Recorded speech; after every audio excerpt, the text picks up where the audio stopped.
ওকে, so welcome everyone two today's class. আজকে হচ্ছে আমরা আমাদের ক্যাডেট কলেজ ভর্তির প্রস্তুতির ইংরেজির একটা ক্লাস করব। তো ক্লাসের শুরুতে হচ্ছে আমি আমার পরিচয়টা দেই। আমি ফাহিম শাহরিয়ার।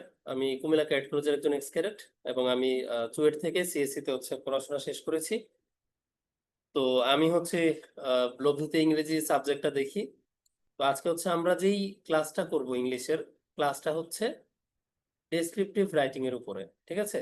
এবং মোর প্রেসাইজলি আমরা হচ্ছে আজকে প্যারাগ্রাফ রাইটিং এর উপর একটা ক্লাস করব। তো আজকের ক্লাসের টপিকটা আসলে প্যারাগ্রাফ রাইটিং সিলেক্ট করার কারণ হচ্ছে অনেকগুলো। প্রথমত আমরা সবাই বিভিন্ন জায়গায় আসলে নিজেদের মতো করে সারা বছরই ক্যাডেট কলেজের ভর্তির প্রিপারেশন নিয়েছি। তো এই ভর্তি প্রিপারেশনে দেখা যায় গ্রামারের যে আইটেমগুলা, আহ, তোমাদের মেইন বইয়ের আইটেমগুলা, যেই ইউজুয়াল পড়াশোনায় যেগুলো আসলে থাকে স্কুলেও থাকে, আবার ক্যাডেট কলেজ ভর্তি পরীক্ষায় বিভিন্ন কোচিং এ কিংবা বাসায় আমরা যারা প্রিপারেশন নেই সবাই মোটামুটি এই টপিকগুলো আসলে পড়া থাকে। কিন্তু এই যে ডেসক্রিপটিভ রাইটিং, এটার আন্ডারে যে টপিকগুলো আছে, paragraph writing, letter writing, dialogue writing, এই টপিকগুলো দেখা যায় সাধারণত আমাদের একটা গ্যাপ রয়ে যায়, বা এখানে আসলে সবার প্রিপারেশনটা আসলে সলিড হয় না। খুব কমনলি এই জিনিসটা দেখা যায় যে তুমি গ্রামার আইটেম গুলো অনেক ভালো পারো, কিন্তু আহ, যখন একটা ডেসক্রিপটিভ কোনো কিছু লিখতে দেওয়া হয় তখন আসলে ওই লেখার কোয়ালিটিটা আর ভালো থাকে না। তো এই জন্য হচ্ছে এই টপিকটা সিলেক্ট করা।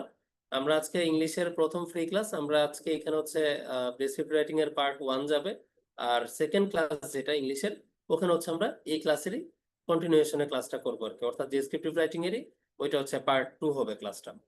ঠিক আছে? ওকে, সো আমাদের প্রথমে বুঝতে হবে যে আমরা আসলে ডেসক্রিপটিভ রাইটিং আমাদের কেন শেখা উচিত। প্রথম রিজন যেটা একদম মেইন রিজনটা হচ্ছে ক্যাডেট কলেজ ভর্তি পরীক্ষায় প্রায় 30 থেকে 40 মার্কের মধ্যে আসে হচ্ছে ডেসক্রিপটিভ রাইটিং থেকে, অর্থাৎ প্যারাগ্রাফ থেকে। ঠিক আছে? যারা ক্লাসে জয়েন করেছো ক্যামেরাটা একটু অন করে ফেলবা, আর অবশ্যই আমার সঙ্গে ইন্টারাক্ট করবা, কথা বলবা, ইয়েস নো বলবা, কোনো কিছু না বুঝলে আমাকে কোশ্চেন করবা, বা যদি কোনো কিছু রিপিট করতে হয় সেটা আমাকে বলবা। ঠিক আছে? সেক্ষেত্রে হচ্ছে ক্লাসটা আর একটু লাইভলি থাকে। তো তোমরা ক্যামেরা অন না করলে আমি আসলে বুঝতে পারি না যে তোমরা আসলে ক্লাসে আছো কি আছো না।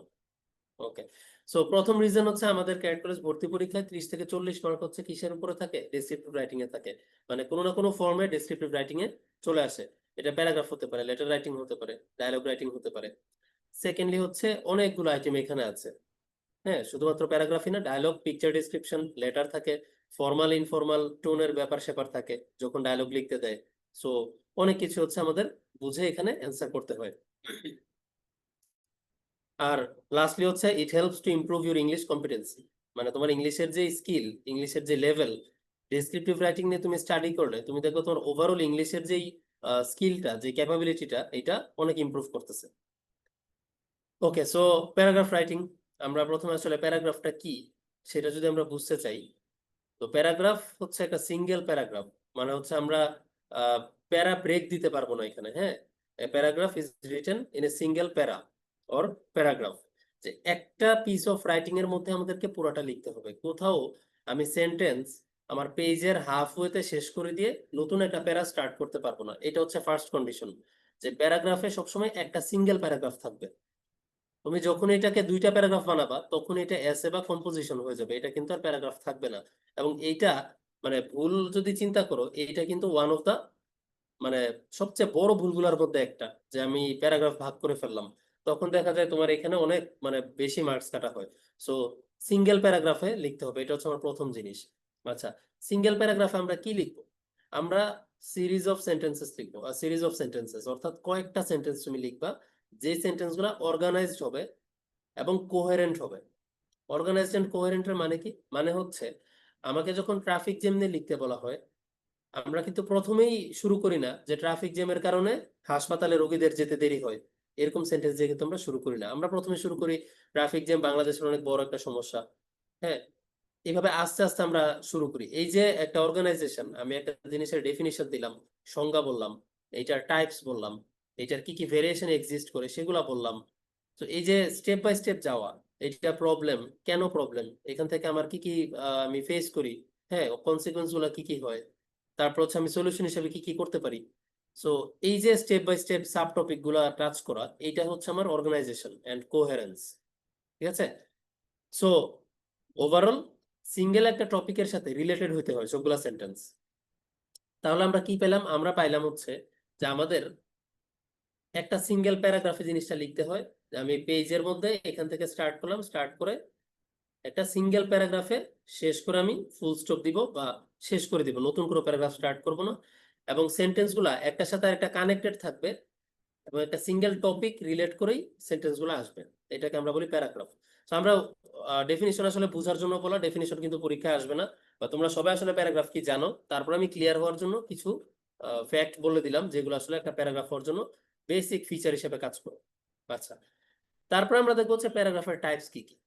তো এইখানে অনেকগুলো টাইপস থাকবে, আমরা প্রত্যেকটা টাইপসই বোঝার চেষ্টা করব। কেন প্রত্যেকটা টাইপস বোঝাটা জরুরি?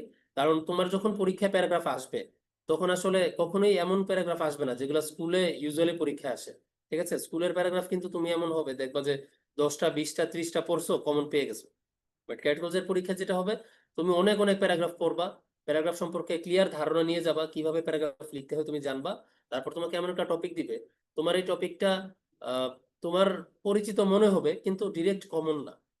তুমি দেখো তোমার আশেপাশের কিছু একটা থেকে এই টপিকটা দেওয়া হয়েছে, এবং এটা তোমার মানে তোমার মাথায় অনেক আইডিয়াজ আসবে টপিকটা নিয়ে, যে আমি তো এটা জানি ওইটা জানি, বা এই টপিকটা তো আমার পরিচিত, আমার লাইফের সাথে কোনো না কোনো ভাবে কানেক্টেড, কিন্তু হুবহু কমপ্লিট তুমি কমন পাবা না।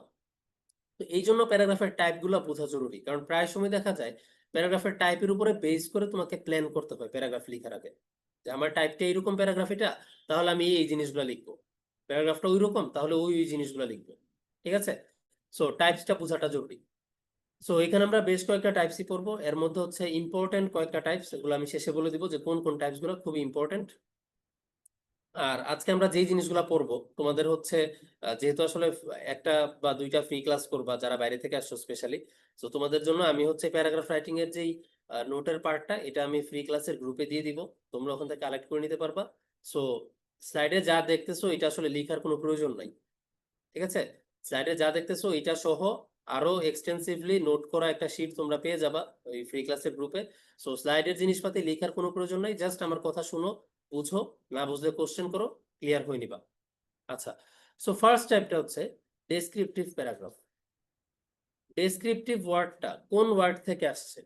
ডেসক্রিপটিভ এর অরিজিন ওয়ার্ড কোনটা, কে বলতে পারবা? Describe. describe, ওকে, আমি ডেসক্রাইবকে যদি অরিজিন হিসেবে ধরে নেই, ডেসক্রাইবটা কোন parts of speech? Verb. verb, verb. Good. অর্থাৎ আমি verb, যদি বলি ডেসক্রাইব মি সামথিং, আমাকে কিছু একটা বুঝিয়ে বলো, বর্ণনা করে বলো। আচ্ছা, এটার নাউন ফর্মটা কি? description, Description. description, description. Good. তাহলে ডেসক্রিপটিভ এইটা কোন পার্টস অফ স্পিচ হতে পারে? Adjective. adjective, adjective, beautiful. So paragraph কেমন প্যারাগ্রাফ? Descriptive paragraph. তাহলে ডেসক্রাইব বর্ণনা করে বলা, ডেসক্রিপশন হচ্ছে বর্ণনা, তো ডেসক্রিপটিভ হচ্ছে বর্ণনামূলক প্যারাগ্রাফ। ঠিক আছে, বর্ণনামূলক অর্থাৎ কোন একটা টপিক সম্পর্কে তোমাকে যখন খুব বেয়ার বডি ডেসক্রিপশন দিতে বলবে, যে এখানে এক্সট্রা কোনো কিছু না, তুমি হচ্ছে আমাকে বুঝায় বলো যে এইটা আসলে কি, ডেসক্রিপশন দাও, আমাকে বর্ণনা দাও, তখন আমরা এটাকে বলি ডেসক্রিপটিভ প্যারাগ্রাফ। এটা কোনো একটা পার্সন হতে পারে, হ্যাঁ, মাই ফেভারিট টিচার হতে পারে, মাই ফাদার হতে পারে, মাই ফ্যামিলি হতে পারে, একটা প্লেস হতে পারে, মাই হোম টাউন হতে পারে, মাই স্কুল হতে পারে, মাই রিডিং রুম হতে পারে, যে কোনো প্লেস, যে কোনো অবজেক্ট হতে পারে। ঠিক আছে, something that is most important to me, যে এমন একটা জিনিস যেটা আমার কাছে সবচেয়ে ইম্পর্টেন্ট, তোমাকে বলা হইলো এটা সম্পর্কে লিখো। সো সো স্পেসিফিক কোনো অবজেক্ট না থাকলেও তোমার কিন্তু তখন বুঝতে হবে যে এটা একটা ডেসক্রিপটিভ প্যারাগ্রাফ। ঠিক আছে, অথবা একটা event, the birthday you enjoyed last year, অথবা ইউর সেলিব্রেটেড ইভেন্ট, অথবা যে কোনো একটা সেলিব্রেটেড ইভেন্ট হতে পারে, এটা স্কুলের ইভেন্ট হতে পারে। ঠিক আছে, অথবা 16 ডিসেম্বর হতে পারে, 26 মার্চ হতে পারে। সো যে কোনো ইভেন্ট, এটা হিস্ট্রিক্যাল ইভেন্ট হতে পারে, তোমার লাইফের কোনো পার্সোনাল ইভেন্ট হতে পারে, ফ্যামিলিটিক্যাল ইভেন্ট হতে পারে, তোমার ক্লাস থেকে পিকনিকে গেছো, পিকনিকের ইভেন্ট হতে পারে। এটা একটা অবজেক্ট হতে পারে, কলম পেন্সিল হতে পারে, তোমার একটা ধরো প্রিয় ঋতু হতে পারে, একটা প্লেস হতে পারে, তোমার ক্লাসরুম থেকে শুরু করে তোমার স্কুল হতে পারে, কিংবা তোমার কান্ট্রি হতে পারে, হোম টাউন হতে পারে। সো জাস্ট একটা কোনো অবজেক্ট নিয়ে, একটা প্লেস নিয়ে, পার্সন নিয়ে ডেসক্রাইব করে বলা, এই ডেসক্রিপশনটাকে বলা হয় ডেসক্রিপটিভ প্যারাগ্রাফ। এখানে আমরা কি করি? এখানে আমরা, এটা আসলে ভিভিড ল্যাঙ্গুয়েজ আমরা সব প্যারাগ্রাফে ইউজ করি, অর্থাৎ নানা রকমের ল্যাঙ্গুয়েজ ইউজ করি, অনেক যেগুলো হচ্ছে আমাদের মাথার মধ্যে একটা পিকচার দেয়, কোনো কিছু ছবি ক্রিয়েট করে। এই ধরনের ওয়ার্ডস এবং ল্যাঙ্গুয়েজ আমরা ইউজ করি, এবং সেন্সরি ডিটেইল আমরা অ্যাড করি। সেন্সরি ডিটেইল হচ্ছে লুক, স্মেল, টাচ, এটসেট্রা। এইগুলো হচ্ছে সেন্সরি ডিটেইল। ঠিক আছে, এটা দেখতে কেমন, এটার ঘ্রাণ কেমন, এটার টাচ করতে কেমন, অথবা এটা হচ্ছে কেমন ফিল হয় তোমার কাছে, এটাকে দেখলে তোমার কি মনে হয়, অথবা তুমি মন থেকে এটা নিয়ে কি ফিল করো। সো এই যে ফিলিংস গুলা এই সেন্সেশন গুলোকে আমরা বলতেছি কি সেন্সরি ডিটেল। তো যখন আমরা একটা ডেসক্রিপটিভ প্যারাগ্রাফ দেই, এটা আমার ক্লাসরুম হোক, এটা একটা অবজেক্ট হোক, এটা আমার পোষা প্রাণী হোক, বা যেটাই হোক, ও দেখতে কেমন, একটা ফুল হতে পারে, ফুলের ঘ্রাণটা কেমন। সো সেন্সরি ডিটেল গুলো আমরা এখানে হচ্ছে কি করি, প্রোভাইড করি। ঠিক আছে, সো এই ক্যাটাগরির মধ্যে কি কি প্যারাগ্রাফ আসে, এই ক্যাটাগরির মধ্যে আসে হচ্ছে রেইনি ডে, বৃষ্টির দিন হতে পারে, মাই ফেভারিট টিচার হতে পারে। হ্যাঁ, তারপর হচ্ছে দ্য বিচ এট সানসেট, যে সূর্যাস্তের সময় সাগর তীরটা কেমন হয়, বিজি মার্কেট, একটা বাজার, অনেক ব্যস্ত বাজার, মাই পেট ডগ, আমার পোষা প্রাণী, পোষা কুকুর। সো এগুলো সবই হচ্ছে কি ডেসক্রিপটিভ প্যারাগ্রাফ। ঠিক আছে, এইটা ক্যাট কলেজ পরীক্ষায় খুব কমনলি আসে, এবং এটা কিন্তু one of the easiest types. আচ্ছা, সেকেন্ডলি আসো ন্যারেটিভ প্যারাগ্রাফ। এটা একটু কম আসে, বাট এটা কি কি ধরনের প্যারাগ্রাফ, এটা হচ্ছে তুমি একটা গল্প বা কোনো একটা ইভেন্ট কিভাবে ঘটেছিল, তুমি তোমার পয়েন্ট অফ ভিউ থেকে ডেসক্রাইব করবা। ঠিক আছে, অর্থাৎ একটা ঘটনা কি হয়েছিল, সকালে কি হয়েছিল, তারপরে কি করলা, তারপরে কি দেখলা, তারপরে কি হলো, এই যে সিকোয়েন্সিয়াল একটা ঘটনা বর্ণনা করে যাওয়া তোমার পয়েন্ট অফ ভিউ থেকে, তুমি কিভাবে জিনিসটা এক্সপিরিয়েন্স করছো সেটা। অথবা হচ্ছে একটা গল্প বলা, my first day at school, তোমার স্কুলে প্রথম দিন কি হয়েছিল। এখন এইটা কি কখনো এমন হবে যে ইউজুয়ালি ফার্স্ট ডেতে যা যা হয় তুমি কি এগুলা লিখবা, যে প্রথম দিনে এটা হয়, প্রথম দিনে ওইটা হয়, বা প্রথম দিনে মানুষ এটা করে, একটু নার্ভাস থাকে, নাকি তুমি এভাবে লিখবা যে আমি নার্ভাস ছিলাম, আমি এটা করছি, আমি ক্লাসরুমে গেছি, আমি হচ্ছে আমার ফ্রেন্ড বানাইছি নতুন। তো তুমি তোমার পয়েন্ট অফ ভিউ থেকে বলবা না। সো নেরেটিভ প্যারাগ্রাফটা হচ্ছে নেরেট করা থেকে আসছে। ঠিক আছে, নেরেট করা মানে হচ্ছে গল্প বলা। হ্যাঁ সাজিদ বলো। স্যার আমাদের তো স্যার প্রিপোজিশন ভালো করে পড়া হয় নাই। আচ্ছা, আপনাদের হচ্ছে রেগুলার ক্লাসে প্রিপোজিশনের ক্লাস হয় নাই। ইয়েস ঠিক আছে, স্যার, আমরা ওইটা ভালো করে পড়া হয় নাই। ঠিক আছে, আমরা প্রিপোজিশন রেগুলার তো স্যার ক্লাসেরই অনেক স্যার, বুঝতে আপনারা পেরেছি। শিটে যেগুলো দিচ্ছেন ওইগুলোর বাইরে তো স্যার আসে, ওইগুলোর ভিতরে তো হ্যাঁ আসে না। হ্যাঁ, ওই শিট গুলা হচ্ছে জাস্ট একটা ধরো মডেল আর কি। সো প্রিপোজিশন হচ্ছে তোমাকে বেশি করে বই থেকেও পড়তে হবে অনেক। ঠিক আছে, সো প্রিপোজিশনের উপরে ক্লাস হবে সামনে, সমস্যা নেই। আর আমরা হচ্ছে রেগুলার ক্লাসের ডিসকাশন গুলো হচ্ছে এই ক্লাসের বাইরে রাখবো। ওকে, কারণ অনেকেই আছে হচ্ছে এখানে তোমার ফ্রেন্ডসরা যারা আজকে নতুন জয়েন করেছে, তারা হচ্ছে রেগুলার ক্লাসের কিন্তু স্টুডেন্ট না। সো সেক্ষেত্রে তাদের কাছে এই ডিসকাশন গুলো কিন্তু একটু ইরেলেভেন্ট লাগবে। ঠিক আছে, ওকে। সো নেরেট করা মানে হচ্ছে কি গল্প বলা। সো নেরেটিভ প্যারাগ্রাফ মানে যেখানে আমার প্যারাগ্রাফটা পড়ার পরে আমাকে আমার মনে হবে কি যে রাইটার এখানে আমাকে একটা গল্প বলছে। গল্পটা হতে পারে যে কোনো একটা স্পেসিফিক ঘটনা বা একটা গল্প নিয়ে, অথবা যে কোনো একটা ঘটনা নিয়ে। এইটার মেইন টার্গেট থাকে হচ্ছে এখানে আমি ক্যারেক্টার নিয়ে আসবো। ক্যারেক্টার মানে হচ্ছে চরিত্র, যারা যারা থাকে, মানুষজন হতে পারে, পোষা প্রাণী হতে পারে, বা যে কোনো কিছু, যারাই এই গল্পের সাথে কোনোভাবে অংশগ্রহণ করেছে তারাই এখানে চলে আসবে। প্লট থাকবে, একটা কাহিনী থাকবে, ব্যাকগ্রাউন্ড থাকবে, হিস্ট্রি থাকবে। ঠিক আছে, যে কোন পরিপ্রেক্ষিতে এই ঘটনাটা ঘটছে। যেমন হচ্ছে ধরো অ্যানুয়াল স্পোর্টস মিট, আমার স্কুলে প্রতি বছরই অ্যানুয়াল স্পোর্টস মিট হয়, সে হিসেবে 2025 সালেও অ্যানুয়াল স্পোর্টস মিট অনুষ্ঠিত হয়েছে। এই যে একটা ব্যাকগ্রাউন্ড, এই হিস্ট্রি। আর এখানে কি থাকবে, একটা সিকোয়েন্স অফ ইভেন্ট। সকালবেলা এটা হয়েছে, তারপরে এটা হয়েছে, তারপরে চিফ গেস্ট আসছেন, উনি স্পিচ ডেলিভারি দিয়েছেন। হ্যাঁ, তারপর হচ্ছে প্রাইজ গিভিং সেরেমনি হয়েছে। সো ইভেন্ট গুলো একের পর এক বলা, এটা হচ্ছে নেগেটিভ প্যারাগ্রাফ। নেগেটিভ প্যারাগ্রাফে কি কি আছে, পয়লা বৈশাখ সেলিব্রেশন, কিভাবে পয়লা বৈশাখ সেলিব্রেট করেছো। যদি আমাকে বলা হয় যে write a paragraph within 100 to 120 words on how you have celebrated, সেটা পি বড় হাতের হবে যেহেতু এটা একটা হলিডের নাম। আচ্ছা, সো লাস্ট ইয়ার। সো তোমাকে যদি বলা হয় যে 100 and 120 ওয়ার্ডস এর মধ্যে একটা প্যারাগ্রাফ লিখো, কিভাবে গত বছর হচ্ছে কি করেছো তুমি, পয়লা বৈশাখটা সেলিব্রেট করেছো, এটা কোন প্যারাগ্রাফে চলে আসতেছে, ন্যারেটিভ প্যারাগ্রাফ। ঠিক আছে, এটা ন্যারেটিভ প্যারাগ্রাফে চলে আসতেছে। কিন্তু যদি তোমাকে বলা হয় শুধুমাত্র পয়লা বৈশাখ নিয়ে একটা প্যারাগ্রাফ লিখো, তখন এটা কোন ধরনের প্যারাগ্রাফ হয়ে যাচ্ছে? Descriptive. Descriptive. Very good. So এটা তখন হয়ে যাচ্ছে ডেসক্রিপটিভ প্যারাগ্রাফ। সো এগুলা বোঝাটা আমাদের কেন জরুরি? জরুরি কারণ হচ্ছে তুমি ন্যারেটিভ প্যারাগ্রাফে I did that, he did that এগুলা বলতে পারবা, প্রোনাউন অ্যাড করতে পারবা, কিন্তু ডেসক্রিপটিভ প্যারাগ্রাফে আমরা কিন্তু প্রোনাউন অ্যাড করতে পারি না। আমি কি করেছি? এটা ডেসক্রিপটিভ প্যারাগ্রাফে ইম্পর্টেন্ট না, বা এটা ইম্পর্টেন্ট না বলতে ভুল হবে, এটা মেনশন করলে ভুল হবে। তুমি ডেসক্রিপটিভ প্যারাগ্রাফে যখন হচ্ছে আই হি সি ইউজ করবা, স্পেসিফিক পারসনকে বুঝাবা, তখন হচ্ছে এটা ভুল। এটা কিন্তু মানে প্যারাগ্রাফের এই যে ডেসক্রিপটিভ প্যারাগ্রাফ যে ভাইবটা থাকে, ভাইবটা কিন্তু নষ্ট করে দেয়। ঠিক আছে? ওখানে তুমি ইনডেফিনিট প্যারাগ্রাফ ইউজ করতে পারো, সরি প্রোনাউন ইউজ করতে পারো, মানে এভরিওয়ান, ওয়ান, এগুলো ইউজ করতে পারো, যেটা আসলে সবাইকে বোঝায়।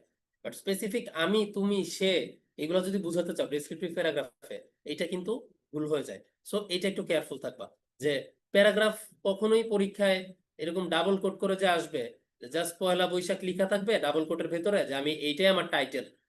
প্যাট্রোজ ভর্তি পরীক্ষা কিন্তু এইভাবে প্যারাগ্রাফ আসে না, খুব কমনলি আসে হচ্ছে এমন ভাবে লেখা থাকে যে এইখান থেকে তোমার টাইটেলটা তোমাকে বের করে নিতে হবে যে আমি আসলে কি লিখবো।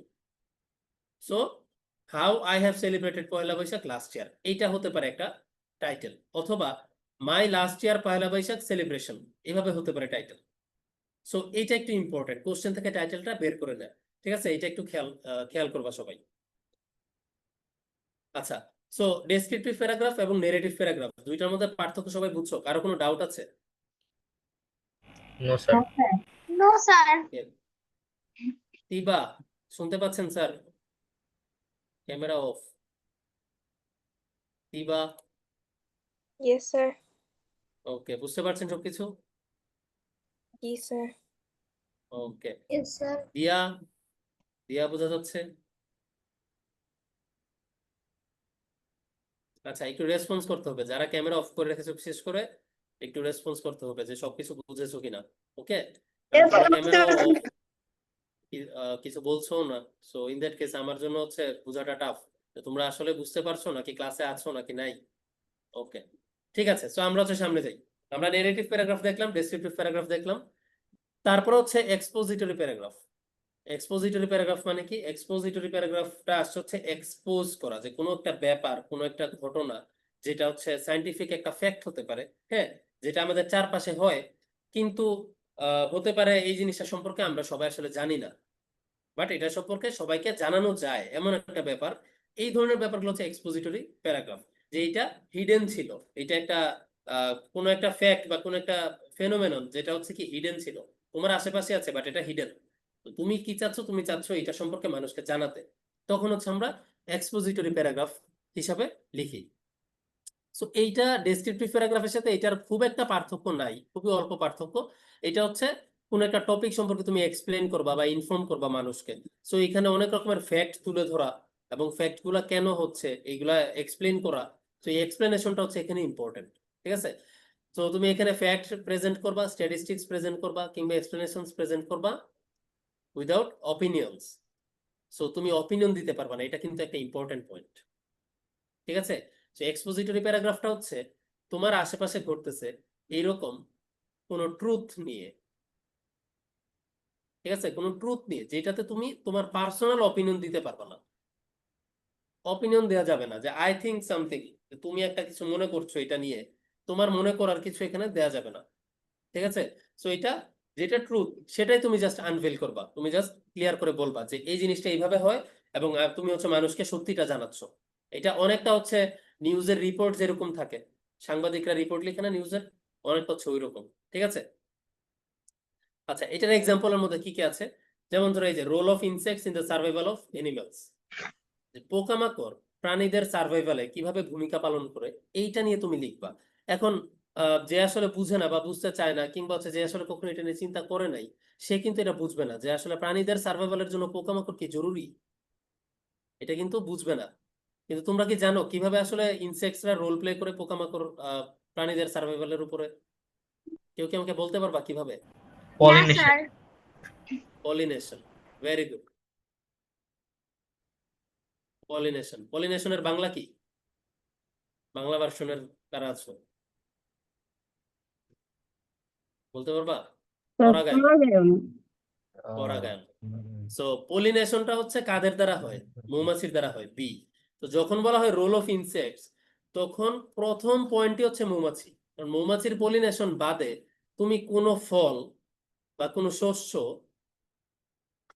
পাওয়া যেত না। So, এইখানেই হচ্ছে আমাদের সবচেয়ে বড় পয়েন্ট।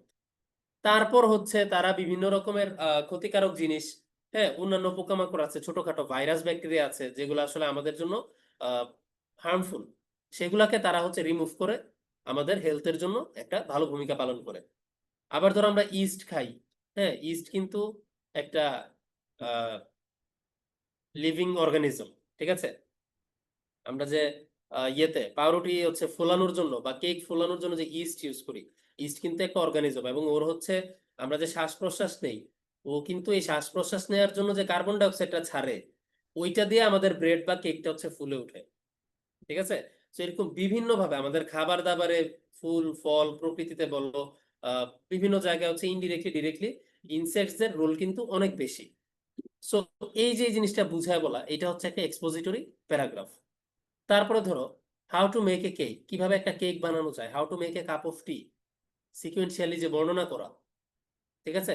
কেক আমরা সবাই কম বেশি খাইছি, চা আমরা সবাই কম বেশি খাইছি, কিন্তু কিভাবে একটা চা বানাতে হয় কেউ একজন নাই জানতে পারে। সো তুমি এই প্রসেসটাকে এক্সপোজ করতেছো, যে চা বানানোর প্রসেসটাকে হচ্ছে আমি বের করে দিচ্ছি। আর এটা তোমার অপিনিয়ন না, এটা হচ্ছে একটা স্ট্যান্ডার্ড নিয়ম, তুমি বলে দিচ্ছ, মানুষকে জানাচ্ছ, ঠিক আছে? সো এটা হচ্ছে এক্সপোজিটরি। ইম্পর্টেন্স অফ রিডিং, বই পড়ার উপকারিতা তুমি মানুষকে জানাতে চাচ্ছ। Benefits of exercise, how plants grow, কিভাবে গাছপালা বড় হয় বা বৃদ্ধি হয়। দ্য ওয়াটার সাইকেল, ওয়াটার সাইকেলটা কিভাবে হয়। সো দেখো তুমি ওয়াটার সাইকেলকে তুমি কিন্তু চাইলে ডেসক্রিপটিভের আন্ডারেও ফেলতে পারো, চাইলে এক্সপোজিটরির মধ্যেও ফেলতে পারো, যেহেতু একটা সায়েন্টিফিক ফেনোমেনন, পানি চক্র। সো এটাকে তুমি এক্সপোজিটরি প্যারাগ্রাফের আন্ডারে ফেলতে পারো, আবার এটাকে হচ্ছে ডেসক্রিপটিভের আন্ডারেও ফেলা যায়, কারণ ওয়াটার সাইকেলটা হচ্ছে একটা টপিক, একটা বিষয়, তুমি জাস্ট এটা সম্পর্কে বর্ণনা করে লিখবা। তো এটার সাথে ডেসক্রিপটিভের খুব একটা পার্থক্য নাই। সো ল্যাঙ্গুয়েজ থেকে শুরু করে স্ট্রাকচার এন্ড এভরিথিং মোটামুটি কাছাকাছি, হ্যাঁ, সিমিলার থাকে। আচ্ছা, সো এক্সপোজিটরের পরে আসো আর্গুমেন্টেটিভ প্যারাগ্রাফ। এইটা ক্যাডেট কলেজের জন্য সবচেয়ে ইম্পর্টেন্ট, এবং এটা সবচেয়ে ইম্পর্টেন্ট হচ্ছে মোটামুটি লাস্ট 2 ইয়ার্স থেকে, হ্যাঁ, 2023 থেকে হচ্ছে এটা ইম্পর্টেন্ট হয়ে গেছে। কারণ তোমাদের ইংলিশ বইয়ে আর্গুমেন্টেটিভ প্যারাগ্রাফের ডিরেক্ট স্টেটমেন্ট দেওয়া থাকে, আর্গুমেন্টেটিভ স্টেটমেন্ট থাকে, যেগুলো থেকে হচ্ছে আসলে প্যারাগ্রাফগুলো আসে, ঠিক আছে? তো এটা হচ্ছে 2023 থেকে শুরু হয়েছে মোস্টলি, এবং এটা খুবই ইম্পর্টেন্ট তোমাদের জন্য। সো এটা একটু ভালোভাবে বুঝে রাখো। আর্গুমেন্টেটিভ ওয়ার্ডটা কোথা থেকে আসছে, কে বলতে পারবা? আর্গিউ। Argument. আর্গুউ করা, ভার্ব আর্গুউ থেকে, অথবা বলা যায় আর্গুমেন্ট থেকে, অর্থাৎ তর্ক অথবা বিতর্ক, ঠিক আছে? সো রেফটা হচ্ছে এইখানে। সো তর্ক বা বিতর্কটাকে আমরা ইংরেজিতে বলি আর্গুউ, অথবা হচ্ছে ডিবেট, আর্গুমেন্ট। সো এইটা হচ্ছে আমার এমন একটা প্যারাগ্রাফ যেখানে হচ্ছে আমি কি করব, খুবই স্বাভাবিক, আমি হচ্ছে এখানে তর্ক করব, আমি বিতর্ক করব, বা আমি আর্গুউ করব। কি নিয়ে আসলে আর্গুউ করব? এইখানে তোমাকে একটা ভিউ দেয়া থাকবে। কি দেয়া থাকবে? একটা ভিউ দেয়া থাকবে। ভিউ মানে হচ্ছে একটা স্টেটমেন্ট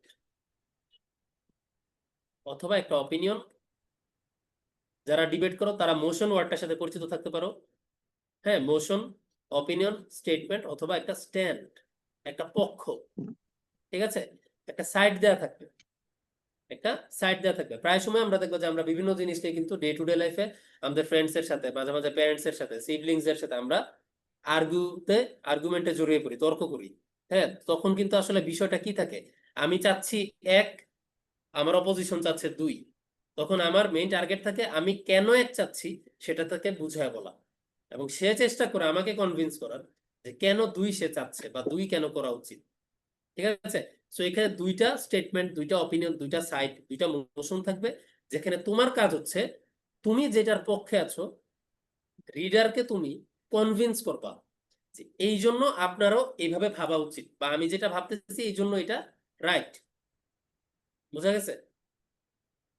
সো আর্গুমেন্টেটিভ প্যারাগ্রাফটা হচ্ছে কি, আমি যে স্ট্যান্ডটার পক্ষে যাচ্ছি বা আমি যে মোশনটাকে সাপোর্ট করছি, আমাকে রিডারদেরকে কনভিন্স করাতে হবে যে আপনারাও আমার মতো এটাকে সাপোর্ট করা উচিত। সো এইখানে আমাদেরকে অ্যাক্টিভলি দুইটা জিনিস করতে হয়। প্রথম কথা হচ্ছে সাপোর্ট ইউর স্ট্যান্ড, তোমাকে তোমার স্ট্যান্ডকে সাপোর্ট করতে হবে, এবং প্যারাগ্রাফের শেষ দিকে গিয়ে রিফিউট অপোজিশন বা রিফিউট দ্য অপোজিট স্ট্যান্ড। তুমি প্যারাগ্রাফের শেষে গিয়ে অপোজিটেরটা আসলে এত ইম্পর্টেন্ট না, ওর অপিনিয়নটা সিগনিফিক্যান্ট না, ওর অপিনিয়নটা এত মেজর রোল প্লে করে না, জাস্ট এটা অ্যাকনোলেজ করা, এটা বলে দেওয়া। কেন ইম্পর্টেন্ট না সেটা কিন্তু না, একটু ভালো করে খেয়াল করো। এখানে অনেকে রিফিউট করা বলতে মনে করে, আমার মনে হয় এখন লজিক দিতে হবে যে why my opposition is incorrect. অনেকে মনে করে আমাকে মনে হয় এটাও বলতে হবে যে কেন আমার অপোজিশন ইনকারেক্ট, আমাকে মনে হয় এটা এখন মানে বুঝাইতে হবে আমি কারেক্ট কেন, এটা তো তখন আমি বললাম, বাট এখন আমি বলবো কি যে কেন আমার অপোজিশন ইনকারেক্ট। এটা কিন্তু ভুল ধারণা, ঠিক আছে, এটা কিন্তু ভুল ধারণা। ইভেন আইএলটিএস এক্সামেও এই প্যারাগ্রাফটা কিন্তু আসে, এই লেখাটা আইএলটিএস এক্সামেও আসে, হ্যাঁ। সো ওখানেও কিন্তু এই জিনিসটা করতে নিষেধ করা হয়। সো এটা করার আসলে দরকার নাই, কারণ এটা করতে, এটা যে একদম নিষেধ ব্যাপারটা এমন না, কিন্তু প্রায় সময় দেখা যায় এটা করতে গিয়ে তুমি এত স্ট্রং একটা পয়েন্ট নিয়ে আসো, তুমি এইটার আর বুঝাইতে পারো না যে এটা আসলে কেন ইম্পর্টেন্ট না, সেটার পক্ষে তুমি আর আসলে লজিকটা দাঁড় করাতে পারো না। তখন দেখা যায় তুমি যে তখন তোমার পক্ষটাকে সাপোর্ট দিয়ে স্ট্রং বানাইছো, এখন তোমার একটা অপোনেন্টের লজিক আনার কারণে তোমার অপোনেন্টের লজিকটা এখন স্ট্রং হয়ে গেছে। রিডার পড়ার পরে ফাইনালি সে চিন্তা করবে যে হ্যাঁ তুমি এটা বলছো, বাট তোমার অপোজিশনের পয়েন্টটাও তো অনেক স্ট্রং, যেটা তুমি আসলে জানাইছো। তুমি যদি এটা না জানাইতা, রিডার কিন্তু এটা সম্পর্কে কোনো ধারণাই পাইতো না, ঠিক আছে। তো এটা একটু সাইকোলজিক্যাল। সো এই জন্য কখনোই অপোজিশনটা কেন রং, ওই কেন জাস্টিফিকেশন দিতে যাবা না আর্গুমেন্টেটিভ প্যারাগ্রাফে। তুমি জাস্ট বলবা যে কিছু মানুষ মনে করে, বা some people think otherwise, but they are not entirely correct, তারা আসলে সম্পূর্ণভাবে কারেক্ট না, এতটুকুই শেষ, এতটুকু বলে সো আই থিঙ্ক দ্যাট এটা হচ্ছে ট্রু, যেটা হচ্ছে তোমার স্ট্যান্ড, তুমি সেটা বলে দিলা, ঠিক আছে। আচ্ছা, আমরা কিছু এক্সাম্পল দেখি। এই যে তুমি হচ্ছে এখানে আর্গুমেন্ট স্টেট করবা এবং কিছু কি নিয়ে, সাপোর্টিং এভিডেন্স নিয়ে, অর্থাৎ কিছু সাপোর্টিং এভিডেন্স দিবা, এভিডেন্স গুলো দিয়ে তুমি হচ্ছে আর্গুমেন্টটা প্রেজেন্ট করবা। এখন আর্গুমেন্ট গুলো কি কি হতে পারে, যেমন প্যারাগ্রাফের টপিক হতে পারে should homework be banned, homework কি ব্যান করে দেওয়া উচিত, ঠিক আছে। কারণ with the increasing improvement and development of AI, এখন প্রায় সময় যেটা হয়, হয়তোবা তোমাদের লেভেলে হয় না, তোমরা হোমওয়ার্ক 10 মারলে ধরো তোমাদের আসলে পরীক্ষায় রেজাল্ট ভালো হবে না, এটা একদম সোজা হিসাব। বাট দেখা যায় হায়ার স্টাডিজে প্রায় সময় হোমওয়ার্ক গুলার আসলে ফার্দার কোনো ইমপ্লিকেশন থাকে না, হোমওয়ার্ক গুলা দেওয়া হয় অ্যাসাইনমেন্ট আকারে, এবং ওই অ্যাসাইনমেন্ট গুলা মানুষজন এখন এআই দিয়ে করায় ফেলে, ঠিক আছে। প্রায় সময় দেখবা তোমার স্কুলের কোনো কাজ এআই দিয়ে করে ফেলতেছো, বা আরেকটু যখন উপরের ক্লাসে উঠবা তখন দেখবা যে এআই দিয়ে করতেছো। হ্যাঁ, আলটিমেটলি তুমি কিছু শিখতেছো না, বাট স্কুল যেটা চাচ্ছে হোমওয়ার্ক, তুমি এটা স্কুলকে দিয়ে যাচ্ছ, এখন বছর শেষ তুমি আর কিছু শিখো নাই, ঠিক আছে। সো ওই কনটেক্সট থেকে তোমাকে কোশ্চেন করতেই পারে শুড হোমওয়ার্ক বি ব্যান্ড। এখন তুমি ধরো বলবা যে প্রথম কথা হচ্ছে এই টপিক গুলায় ইয়েস বললে আমি ফুল মার্ক পাবো, বা এই টপিকটা আমি নো বললে ফুল মার্ক পাবো, বা এই টপিকটা আমার ইয়েস বলা উচিত, বা এই টপিকে আমার নো বলা উচিত, এরকম কোনো স্ট্যান্ডার্ড নাই, ঠিক আছে। তুমি সবসময় মনে রাখবা এখানে তোমার কি বলা উচিত, এই টপিকটা শোনার সাথে সাথে তোমার মাথায় প্রথমেই যেটা আসবে তুমি মাথায় রাখবা যে তোমার আসলে ওইটাই বলা উচিত, কারণ তোমার মাথায় যেহেতু এটা আসছে, কোনো না কোনো লজিক, কোনো না কোনো সাবকনশাসলি তুমি কিছু না কিছু তোমার মাথায় আছে, যেটা থেকে তুমি হচ্ছে কি করছো, এই আর্গুমেন্টের মানে এই সাইডটা চুজ করছো। তো কখনো এমন করবা না যে তোমার মাথায় প্রথমে ইয়েস আসছে যে হ্যাঁ হোমওয়ার্ক ব্যান করে দেওয়া উচিত, বাট পরে তোমার মনে হয়েছে যে না আমি আসলে নো বলি, নো বলে ওই পয়েন্টটা বলা যেতে পারে, ওই পয়েন্টটা তো ভালো। এই ধরনের ডিসিশন চেঞ্জ করবা না, এই ধরনের ডিসিশন চেঞ্জ করলে দেখা যায় তুমি ভালো পয়েন্টটা লিখছো, লিখার পরে আর কিছু লিখতে পারতেছো না, কারণ তোমার মাথায় ওই যে প্রথমে ইয়েস আসছিল, তোমার মাথার সব লজিক আসলে ইয়েস বেস করেই, তোমার লাইফের সব এক্সপিরিয়েন্স ওই ইয়েস বেস করে যে হ্যাঁ হোমওয়ার্ক ব্যান করে দেওয়া উচিত, বাট ওই যে একটা পয়েন্টের উপরে বেস করে তুমি নো দিয়ে স্টার্ট করছো, এখন আর তুমি লজিক দিতে পারতেছো না, ঠিক আছে। সো আর্গুমেন্টেটিভ প্যারাগ্রাফ লেখাটা অনেক স্কিলের ব্যাপার, অনেক মানে একটা টেকনিক্যাল ব্যাপার, এখানে একটু সাইকোলজিক্যাল ইস্যু থাকে, যে তুমি আসলে ইমিডিয়েটলি তোমার মাথায় যেটা আসে তুমি সেটাই বলবা। সেকেন্ড টপিকটা দেখো, is technology making us lazy, যে টেকনোলজিকে আমাদেরকে লেজি বানায় দিচ্ছে কিনা, ইয়েস নাকি নো। সো প্রথম কাজই হচ্ছে আমি আসলে কোনটায় আমার অপিনিয়নটা দিব, আমি কি ইয়েস বলবো নাকি নো বলবো। প্রত্যেকটা টপিকই দেখবে এরকম দুইটা স্ট্যান্ড থাকবে, school uniforms necessary or not, যে আসলে স্কুল ইউনিফর্মটা নেসেসারি কিনা, কারণ আমরা জানি ভার্সিটিতে তো ইউনিফর্ম নাই, তাহলে স্কুল ইউনিফর্মটা কি নেসেসারি, নাকি না? এখন তোমার কাছে যদি নেসেসারি মনে হয় কেন নেসেসারি, তোমার কাছে যদি না মনে হয় তাহলে কেন না, মানে তুমি সিভিল ড্রেস স্কুলে যাবা। তারপরে ধর online classes are better than traditional classes. So এই টপিকগুলা কোনোটারই কিন্তু কোনো স্ট্যান্ডার্ড নাই যে হ্যাঁ এইটা আসলে বলা উচিত যে হ্যাঁ অনলাইন ক্লাসই ভালো বা হ্যাঁ ট্রেডিশনাল ক্লাসই হচ্ছে ভালো। এইখানে তোমার মাথায় যেটা আসবে তুমি সেটা নিয়ে হচ্ছে লজিক দিবা, এবং তোমার প্যারাগ্রাফের 80% থাকবে ইয়োর স্ট্যান্ড, তোমার লজিক নিয়ে। আর লাস্টে 20%-এ তুমি বলবা যে অপোজিশন ইজ ইনকারেক্ট, অপোজিশন হচ্ছে কি ভুল, তার লজিকের কোনো ভ্যালু নাই। কেন ভ্যালু নাই এটা কি বলবো আমরা? এটা কি আমরা বলবো যে কেন ভ্যালু নাই? No, sir. No sir, very good. আমরা কেনর মধ্যে যাব না, আমরা জাস্ট প্যারাগ্রাফটা শেষ করার আগ দিয়ে এক লাইনে বলে দিবা যে সাম পিপল থিঙ্ক, ধরো তুমি একটা অপিনিয়ন দিছো যে অনলাইন ক্লাসেস আর মোর এফিশিয়েন্ট দেন ট্রেডিশনাল ক্লাসেস। প্যারাগ্রাফ শেষ করার আগ দিয়ে জাস্ট বলবা যে সাম পিপল থিঙ্ক, কিছু মানুষ মনে করে।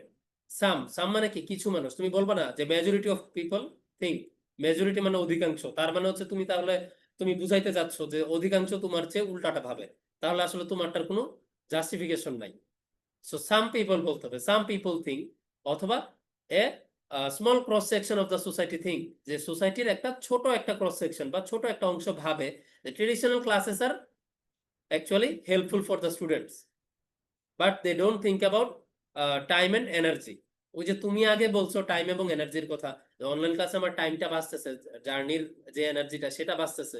তো তুমি বলবা যে they don't think about the transportation cost or the energy we lose during the traffic jam on the streets, এই ধরনের কথাবার্তা বললা। আলটিমেটলি তোমার পয়েন্ট গুলোই তুমি বলে দিলা, তার কোনো লজিক এখানে আনা যাবে না। ঠিক আছে, যে এই তারা হচ্ছে এগুলো ভাবে না, সো তাদের আসলে এটা কি অতটা সিগনিফিকেন্ট না, so their stand is not that much important অথবা that much practical, so I think online classes are more beneficial for the students। শেষ করে দিলা প্যারাগ্রাফ, ঠিক আছে। সো আর্গুমেন্টেটিভ প্যারাগ্রাফ হচ্ছে এই জিনিসটা খুবই কেয়ারফুল থাকবে, এবং আর্গুমেন্টেটিভ প্যারাগ্রাফ খুবই ইম্পর্টেন্ট ক্যাট প্লাস ভর্তি পরীক্ষার জন্য। আচ্ছা, সবাই বুঝতে পারছো আর্গুমেন্টেটিভ প্যারাগ্রাফ কোন দিক থেকে ডিফার করে অন্যান্য প্যারাগ্রাফের চেয়ে? Sir. Yes, sir. ওকে Sir, ওকে, যেটা আরেকটা পয়েন্ট আমি বলি। হুম, স্যার বলো লাস্টে যেটা আফসারা। যে online classes are better than traditional classes, sir এটা মানে এখানে তো একটা হেডলাইন দিয়ে আছে যে online class are better than traditional classes. তো আমাকে কি অনলাইন ক্লাসের পক্ষে যুক্তি দিতে হবে, নাকি আমার না যেটা এখানে বুঝতে পেরেছি, এখানে হচ্ছে হ্যাঁ তুমি হচ্ছে এই বেটার, এখানে আসলে এটা একটা স্টেটমেন্ট দেওয়া হয়েছে, ঠিক আছে। আর্গুমেন্টেটিভ টপিক হচ্ছে তোমার দুই রকমের আসে। প্রথমটাই হচ্ছে তোমাকে ওয়ান মোশন দেওয়া থাকবে, একটা মোশনই দেওয়া থাকবে। আর দ্বিতীয় টাইপটা হচ্ছে তোমাকে টু মোশনস দেওয়া থাকবে, দুইটা ডিস্টিংক্ট মোশন দেওয়া থাকবে। সো প্রথম টাইপটা হচ্ছে তোমাকে এরকম online classes are better than traditional class এটা বলে দিবে, বলে তোমাকে বলতে দেবে যে do you agree with the statement or not. বুঝতে পেরেছো? So ultimately you have the freedom of going anyway, যে তুমি যে কোনো পথে যাওয়ার তোমার ফ্রিডমটা আছে, ঠিক আছে। সো অনলাইন ক্লাসেস বেটার, তুমি যদি মনে করো যে ইয়েস তুমি এটার পক্ষে বলবা, তুমি যদি মনে করো যে নো তাহলে তুমি বলবা যে traditional classes are better than online classes. So এটা হচ্ছে একটা টাইপ। আর সেকেন্ড টাইপটা হচ্ছে টু মোশন, দুইটা ক্লিয়ার মোশন, যে online classes or offline classes, অথবা হচ্ছে টেকনোলজি, ধরো school uniform should be banned or they should not be banned, clearly দুইটা মোশন দেওয়া থাকবে। তো তখন হচ্ছে মানে আলটিমেটলি এই দুইটার মধ্যে পার্থক্য খুব একটা নাই, বাট প্যারাগ্রাফের যে ল্যাঙ্গুয়েজটা ওই ল্যাঙ্গুয়েজ শুনলেই তুমি বুঝবা যে তোমাকে পক্ষে বা বিপক্ষে অপিনিয়ন দিতে বলা হচ্ছে, ঠিক আছে। তো তখন তুমি তোমার ফ্রিডম অনুযায়ী যে কোনোটাই চুজ করতে পারবা, কোনো সমস্যা নেই। বুঝা গেছে এরকম আফসারা? করলে কি হবে যে আমি ফার্স্টে আমার যেহেতু দুইটাকে যেহেতু আমার মানে প্রেফার করি, তাহলে আমি ফার্স্টে দুইটা ডেসক্রাইব করি, লাস্টে যদি অপিনিয়ন দিই তাহলে কি হবে স্যার? না না, এরকম করা যাবে না, ফার্স্টে অপিনিয়ন ঠিক দিতে আছে। হবে। Okay sir. আর্গুমেন্টেটিভ প্যারাগ্রাফে আমরা হচ্ছে ধরো তোমাকে প্যারাগ্রাফ হচ্ছে যদি এটা এসে আসে তাহলে অন্য হিসাব, বাট প্যারাগ্রাফে আমরা কখনো আসলে দুইটাকে বাই ডিফল্ট ডেসক্রাইব করার মতো এত ফ্লেক্সিবিলিটি আমাদের থাকে না, কারণ প্যারাগ্রাফ সাধারণত তোমাকে সর্বোচ্চ 100 থেকে 120 ওয়ার্ডস, ঠিক আছে। হাইয়েস্ট তুমি 120 ওয়ার্ডস কিংবা 150 ওয়ার্ডস লিখতে পারবা। 150 ওয়ার্ডস মানে হচ্ছে স্যার 1.5 পেজেস, ঠিক আছে। সো 1.5 পেজের মধ্যে এত কিছু আসলে তুমি লিখতে পারবা না। তুমি 1.5 পেজের মধ্যে অনলাইন ক্লাস কেন ট্রেডিশনাল ক্লাসের চেয়ে বেটার, এইটার 3টা পয়েন্ট তুমি বুঝে লিখতে লিখতেই শেষ হয়ে যাবে, তুমি যদি ঠিক মতো লিখতে চাও। ঠিক আছে, ওখানে দেখা যাবে যে তুমি যদি ওই কাজটা করো, এটা আসলে শুধু শুধু জায়গা নষ্ট হয়ে যাবে। দেখা যাবে যে তোমার 120 শব্দের মধ্যে 100 শব্দ বা 60-70 শব্দ তোমার শেষ হয়ে গেছে জাস্ট নিউট্রাল ডেসক্রিপশন দিতে দিতে। শেষে এসে ওই তোমার অপিনিয়ন আসলে খুব একটা বেশি কিছু দাও নাই, এবং আমার তো মেইন টার্গেট ছিল হচ্ছে তোমার অপিনিয়নটা জানা, তখন তোমার কোয়ালিটিটা আর থাকে না আর কি। ঠিক আছে, তো ফার্স্ট থেকে হচ্ছে তুমি তোমার অপিনিয়নের উপরে চলে যাবে আর কি। Okay sir. ঠিক আছে, okay. Azmain, do you have any question? Sir এক্ষেত্রে যদি এমন বিষয় দেওয়া থাকে যা আমার জানা নেই তখন কি করব?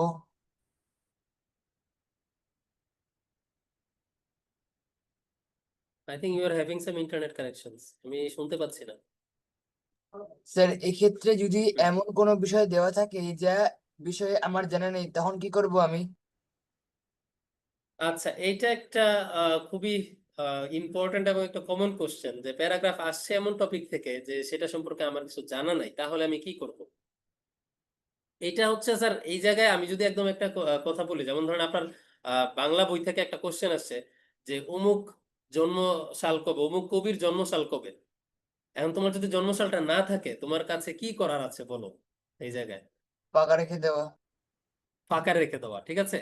বাট যেহেতু এটা একটা ডেসক্রিপটিভ রাইটিং, এখানে আমরা ফাঁকা রাখবো না, তোমাকে অবশ্যই এটা নিয়ে ব্রেনস্টর্ম করতে হবে। ঠিক আছে, যদি একদমই জানো না, সেক্ষেত্রে এটা যেহেতু একটা ডেসক্রিপটিভ রাইটিং, তুমি এখানে ব্রেনস্টর্ম করতে হবে, তোমার মাথায় এইটা নিয়ে প্রত্যেকটা কিওয়ার্ড নিয়ে তোমার চিন্তা করতে হবে যে should homework be banned, homework কি, ব্যান করা কি, কেন হোমওয়ার্ক ব্যান করা হইতে পারে, বা কেন হোমওয়ার্ক ব্যান করার দরকার নাই, হোমওয়ার্ক ব্যান করলে আমার কি ভালো হবে বা আমার কি খারাপ হবে, যতভাবে সম্ভব।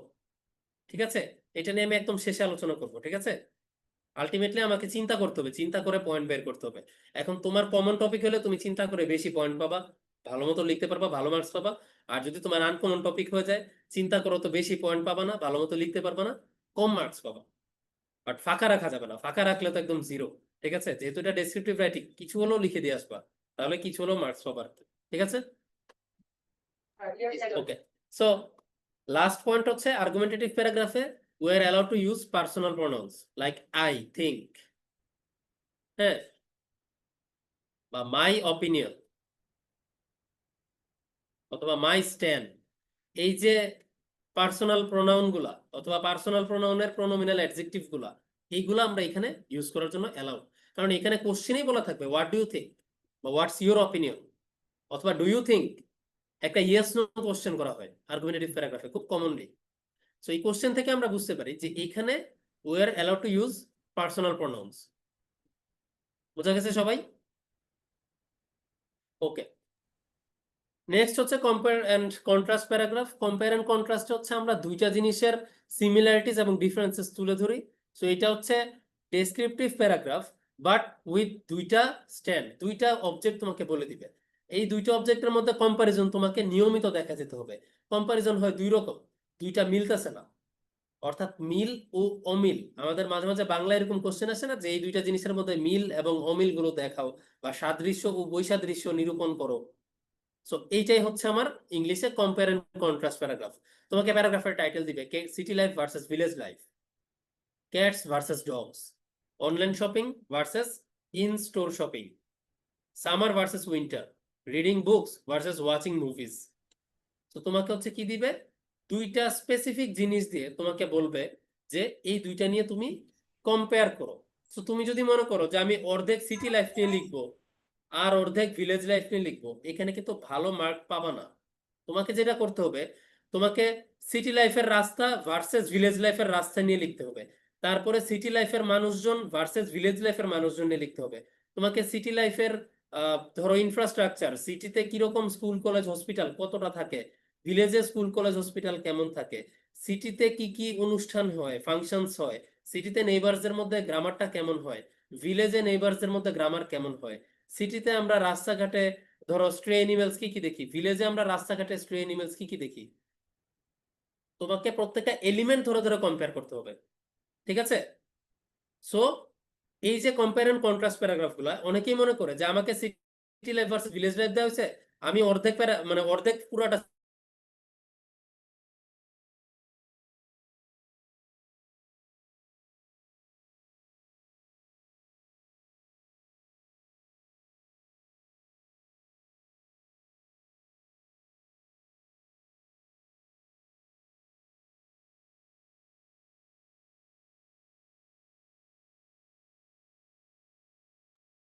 স্যার আপনাকে শোনা যায় না।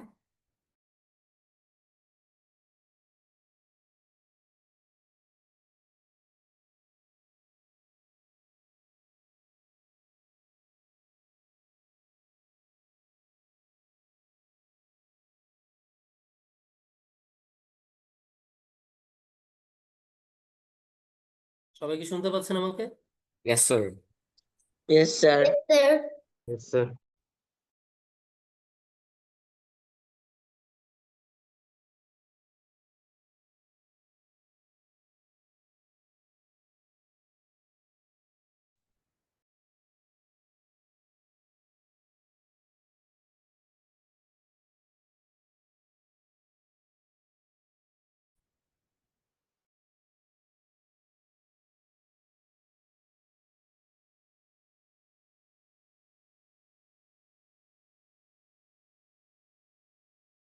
স্যার সবাই কি শুনতে পাচ্ছেন আমাকে?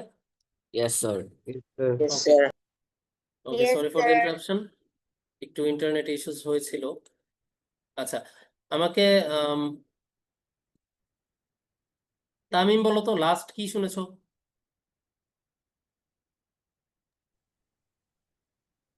তামিম, স্যার আপনি বলছিলেন প্রথমে সিডির এর মা সিডির কলেজ, তারপর হচ্ছে স্কুল, রাস্তাঘাট। এলিমেন্টস গুলো ধরে ধরে লিখতে হবে। হ্যাঁ, হ্যাঁ রাইট। সো আমার মেইন টার্গেটটা হচ্ছে সিটি লাইফ এবং ভিলেজ লাইফ। আমাকে কি করতে হবে? এলিমেন্ট গুলো ধরে ধরে কম্পেয়ার করতে হবে। মিল হলে বলতে হবে যে হ্যাঁ ভিলেজ লাইফে আমরা এটা পাই এবং সিটি লাইফে আমরা এটা পাই। অমিল হলে বলতে হবে যে ভিলেজ লাইফে এটা আছে, ওয়ারএজ ভিলেজ লাইফে there is something else. So এই যে ওয়ারএজ ইউজ করা, এই ধরনের ওয়ার্ড গুলো ইউজ করতে হবে, ঠিক আছে? কম্পেয়ার করে করে লিখতে হবে। সো এই টপিক গুলো সব হচ্ছে কম্পেয়ার এন্ড কন্ট্রাস্ট প্যারাগ্রাফ। এগুলো সাধারণত একটু ক্যাট কলেজে এক্সামে কম আসে। লাস্ট টাইপ হচ্ছে আমাদের কজ এন্ড ইফেক্ট প্যারাগ্রাফ, এইটা আবার পরীক্ষায় বেশি আসে, ঠিক আছে? সো এইখানে আমরা যেটা করি, আমরা একটা ঘটনা এবং এই ঘটনাটার কজ কি, এই ঘটনাটা কেন হয়, এই ঘটনাটার রিজনস, আউটকামস, আউটকামস মানে হচ্ছে কনসিকুয়েন্সেস, যে এইটার কারণে কি কি হয়। কনসিকুয়েন্সেস হতে পারে প্রবলেমেটিক, অথবা হতে পারে এটা ব্লেসিংস। যে একটা ঘটনা, এই ঘটনার কনসিকুয়েন্স পজিটিভ নেগেটিভ দুইটাই হতে পারে, এবং যদি এটা প্রবলেমেটিক হয় তাহলে এটার সলিউশনস গুলো কি কি। এইটা হচ্ছে আমার এই কজ এন্ড ইফেক্ট প্যারাগ্রাফের ক্লাস মূল শেষে কি টপিক। পরীক্ষা হবে? ইয়েস স্যার, ক্লাস শেষে হচ্ছে 10 মার্কের একটা ছোট স্পট টেস্ট হবে, ঠিক আছে? ওকে, সো এইখানে আমরা যদি একটু দেখি, এইখানে আমাদেরকে হচ্ছে মেইনলি বুঝাতে হয় যে আমাদের কজ এবং ইফেক্টের মধ্যে রিলেশনশিপটা কি, মানে কি কি কারণে কি কি ঘটনা ঘটে, এই জিনিসটা আমাদের বুঝাতে হয়। আর যদি ইফেক্ট গুলো প্রবলেমেটিক হয় সেক্ষেত্রে আমরা সলিউশনও অ্যাড করতে পারি চাইলে শেষে। এবং সলিউশনের মধ্যেও কিছু ক্যাটাগরি আছে, যেমন হচ্ছে পার্সোনাল লেভেলে আমি কি কি করতে পারি, সোশ্যাল লেভেলে আমরা কি কি করতে পারি, এবং গভর্নমেন্ট লেভেলে কি কি করা যেতে পারে, এবং গভর্নমেন্ট অলরেডি কি কি করেছে অথবা ইন দা ফিউচার কি কি করতে পারে। সো অনেক মানে সাব টপিক কিন্তু এখানে আছে, আমি যখন সলিউশন নিয়ে আবার লিখতে যাব। সো এই সবগুলো জিনিস হচ্ছে আমাদেরকে চিন্তা করতে হবে লেখার সময়।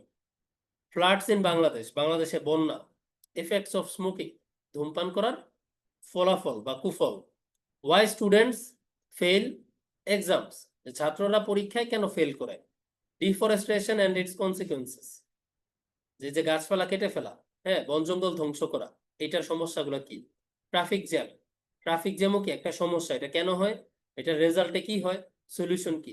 সো এটাও কি কজ এন্ড এফেক্ট প্যারাগ্রাফ। সবাই বুঝতে পেরেছো? Yes, sir. স্যার সো আমাকে এটা আরেকবার হচ্ছে, বুঝিয়ে দেবেন? এটা হচ্ছে হ্যাঁ বলতেছি যেটা, সেটা হচ্ছে দেখো সবচেয়ে কমন প্যারাগ্রাফ হচ্ছে এটা, ঠিক আছে? এটা হচ্ছে সবচেয়ে কমন প্যারাগ্রাফ।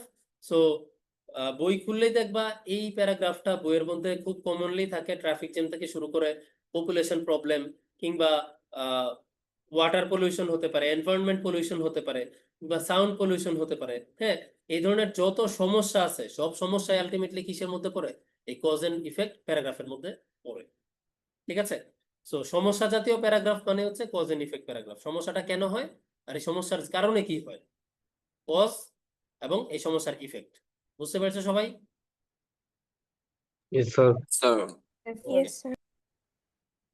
সো জি স্যার commonly appeared অথবা mentioned in CAT college admission exam syllabus, মানে CAT কলেজের জন্য আমাদের ইম্পর্টেন্ট কোন টাইপগুলো?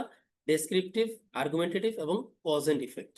ঠিক আছে, এই টাইপগুলো মনে রাখবে, এগুলো সবচেয়ে ইম্পর্টেন্ট এবং এগুলোই সবচেয়ে কমন, পরীক্ষায় খুব কমনলি আসে।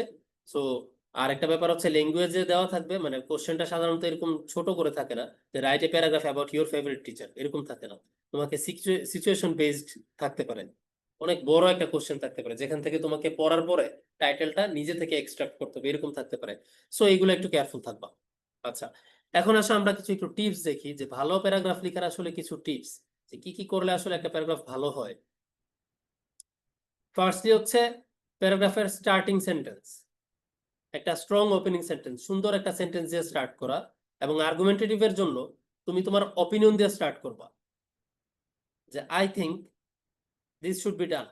I think homework should be banned, not from the school level, but from the college and university level.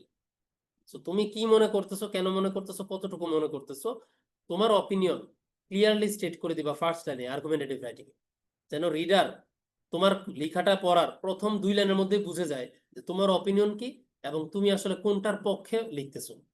এটা হচ্ছে মেইন টার্গেট। ঠিক আছে, সো এটা আর্গুমেন্টেটিভ রাইটিং এর জন্য বললাম।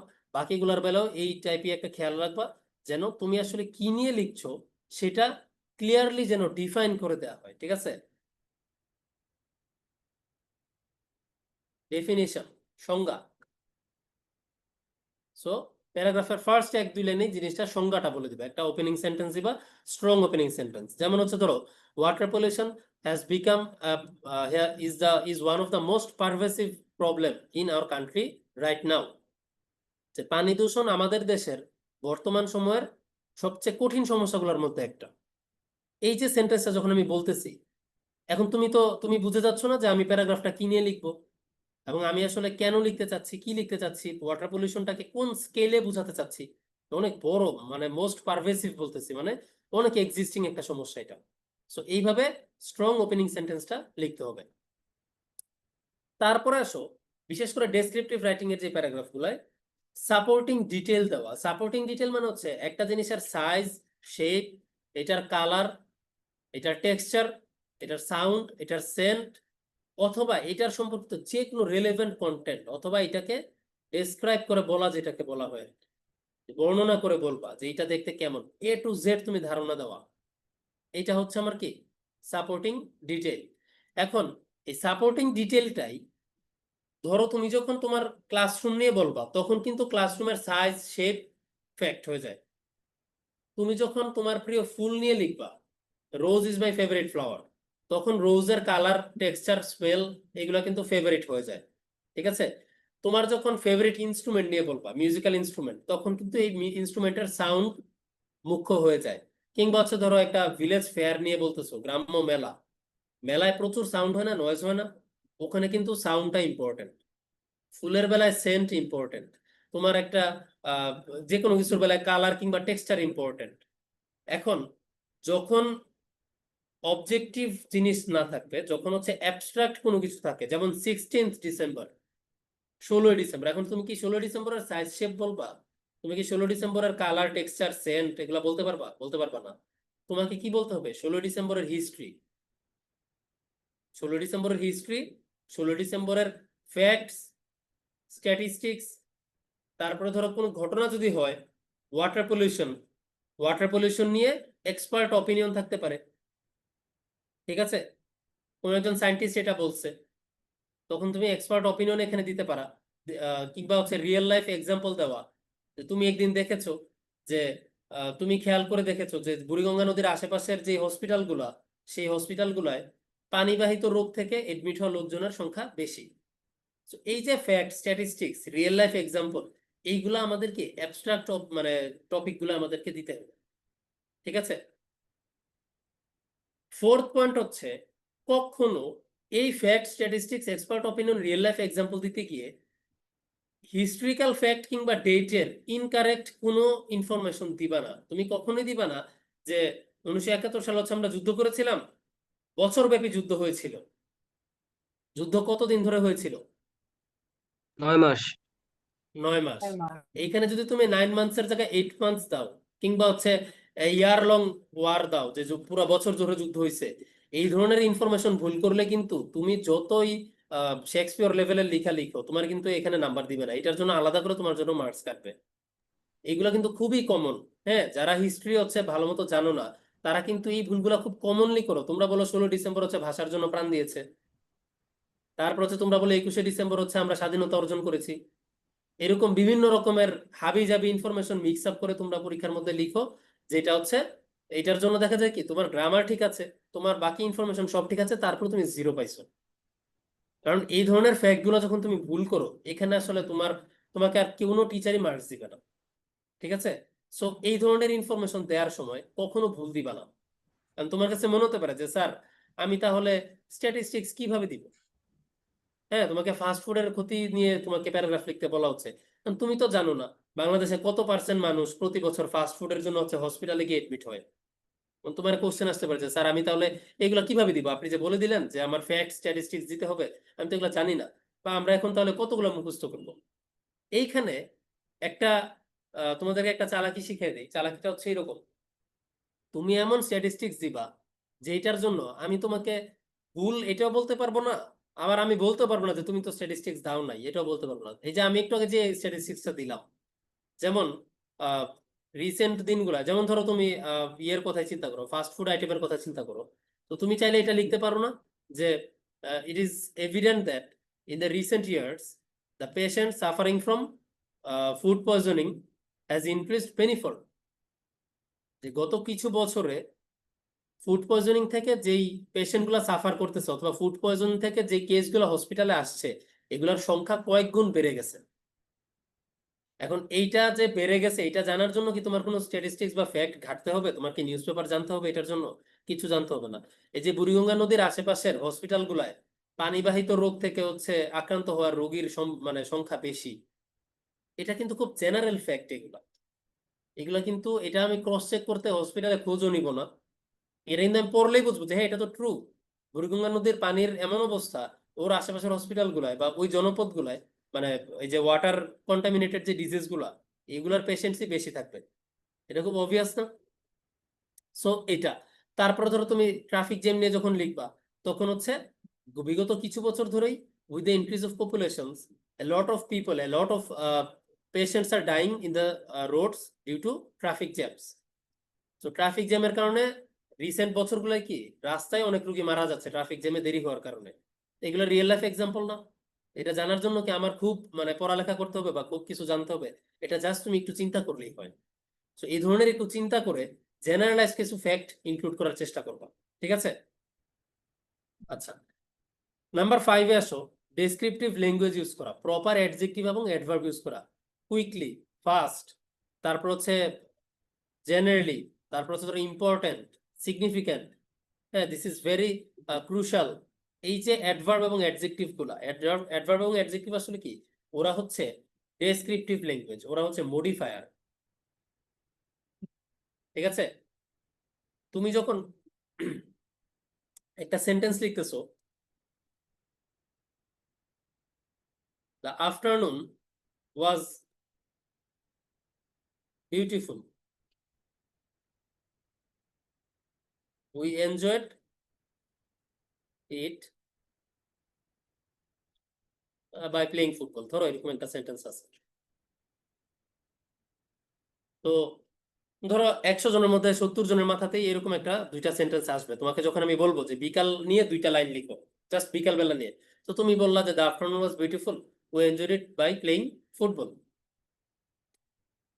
সো এইখানে এটাকে আরো কিভাবে এমফাসাইজ করা যায়? তুমি লিখতে পারো the sunny afternoon was beautiful and calm. ঠিক আছে? যে রৌদ্রোজ্জ্বল বিকালটা হচ্ছে কি ছিল? সুন্দর ছিল এবং শান্ত ছিল। We enjoyed it by playing football. So second সেন্টেন্সটা আমি আর যাচ্ছি না, সেকেন্ড সেন্টেন্সটাও সেম এরকম। তুমি ফ্রেন্ডসদের সাথে, তোমার ক্লোজ ফ্রেন্ডসদের সাথে ফুটবল খেলছো, বা এরকম আরো অনেক কিছু অ্যাড করা যেতে পারে। আমি যা ফার্স্ট সেন্টেন্সটাতে দেখালাম, দেখো আমি একদম বেসিক সেন্টেন্সটায় এখানে একটা অ্যাডজেক্টিভ অ্যাড করলাম, এখানে একটা অ্যাডজেক্টিভ অ্যাড করলাম। সো সেন্টেন্সটা আর একটু আগের চেয়ে ভালো হয়ে গেল না? এবং আলটিমেটলি কি হলো? এটা দিয়ে তুমি বুঝালা যে তুমি ভোকাবুলারি জানো। সো অ্যাডজেক্টিভ এবং অ্যাডভার্ব হচ্ছে প্যারাগ্রাফের ওয়ান অফ দ্য মানে two of the important vocabularies, যে তুমি প্যারাগ্রাফে আসলে কি কি ভোকাবুলারি ইউজ করবা, তোমাকে ভালো ভালো অ্যাডজেক্টিভ এবং অ্যাডভার্ব ইউজ করতে হবে, সো এইগুলো শিখতে হবে, ঠিক আছে? এবং কিছু ক্ষেত্রে নাউনও লাগে। আচ্ছা, ফার্স্ট পারসন এবং সেকেন্ড পারসন অ্যাভয়েড করতে বলা হচ্ছে, এটা আমরা অলরেডি দেখছি। আমরা ফার্স্ট পারসন সেকেন্ড পারসন এই পার্সোনাল প্রোনাউন যেগুলো আছে এই প্রোনাউনগুলো আমরা ইউজ করি না আনলেস আর্গুমেন্টেটিভ রাইটিং নিডেড, মানে হচ্ছে আর্গুমেন্টেটিভ রাইটিং এ তো তোমার লিখতেই হবে আই থিংক দিস, সো আমি এটা লিখতে হবে I. Do not use contractions, contractions use করা যাবে না প্যারাগ্রাফে। কন্ট্রাকশন কি? কন্ট্রাকশন হচ্ছে কান্ট, ইজেন্ট, শুডন্ট, এইগুলা, ঠিক আছে? এবং এই কন্ট্রাকশন গুলা কখনোই ফর্মাল কোনো রাইটিং এ ইউজ করা যায় না, বুঝা গেছে? ফর্মাল রাইটিং কোনটা?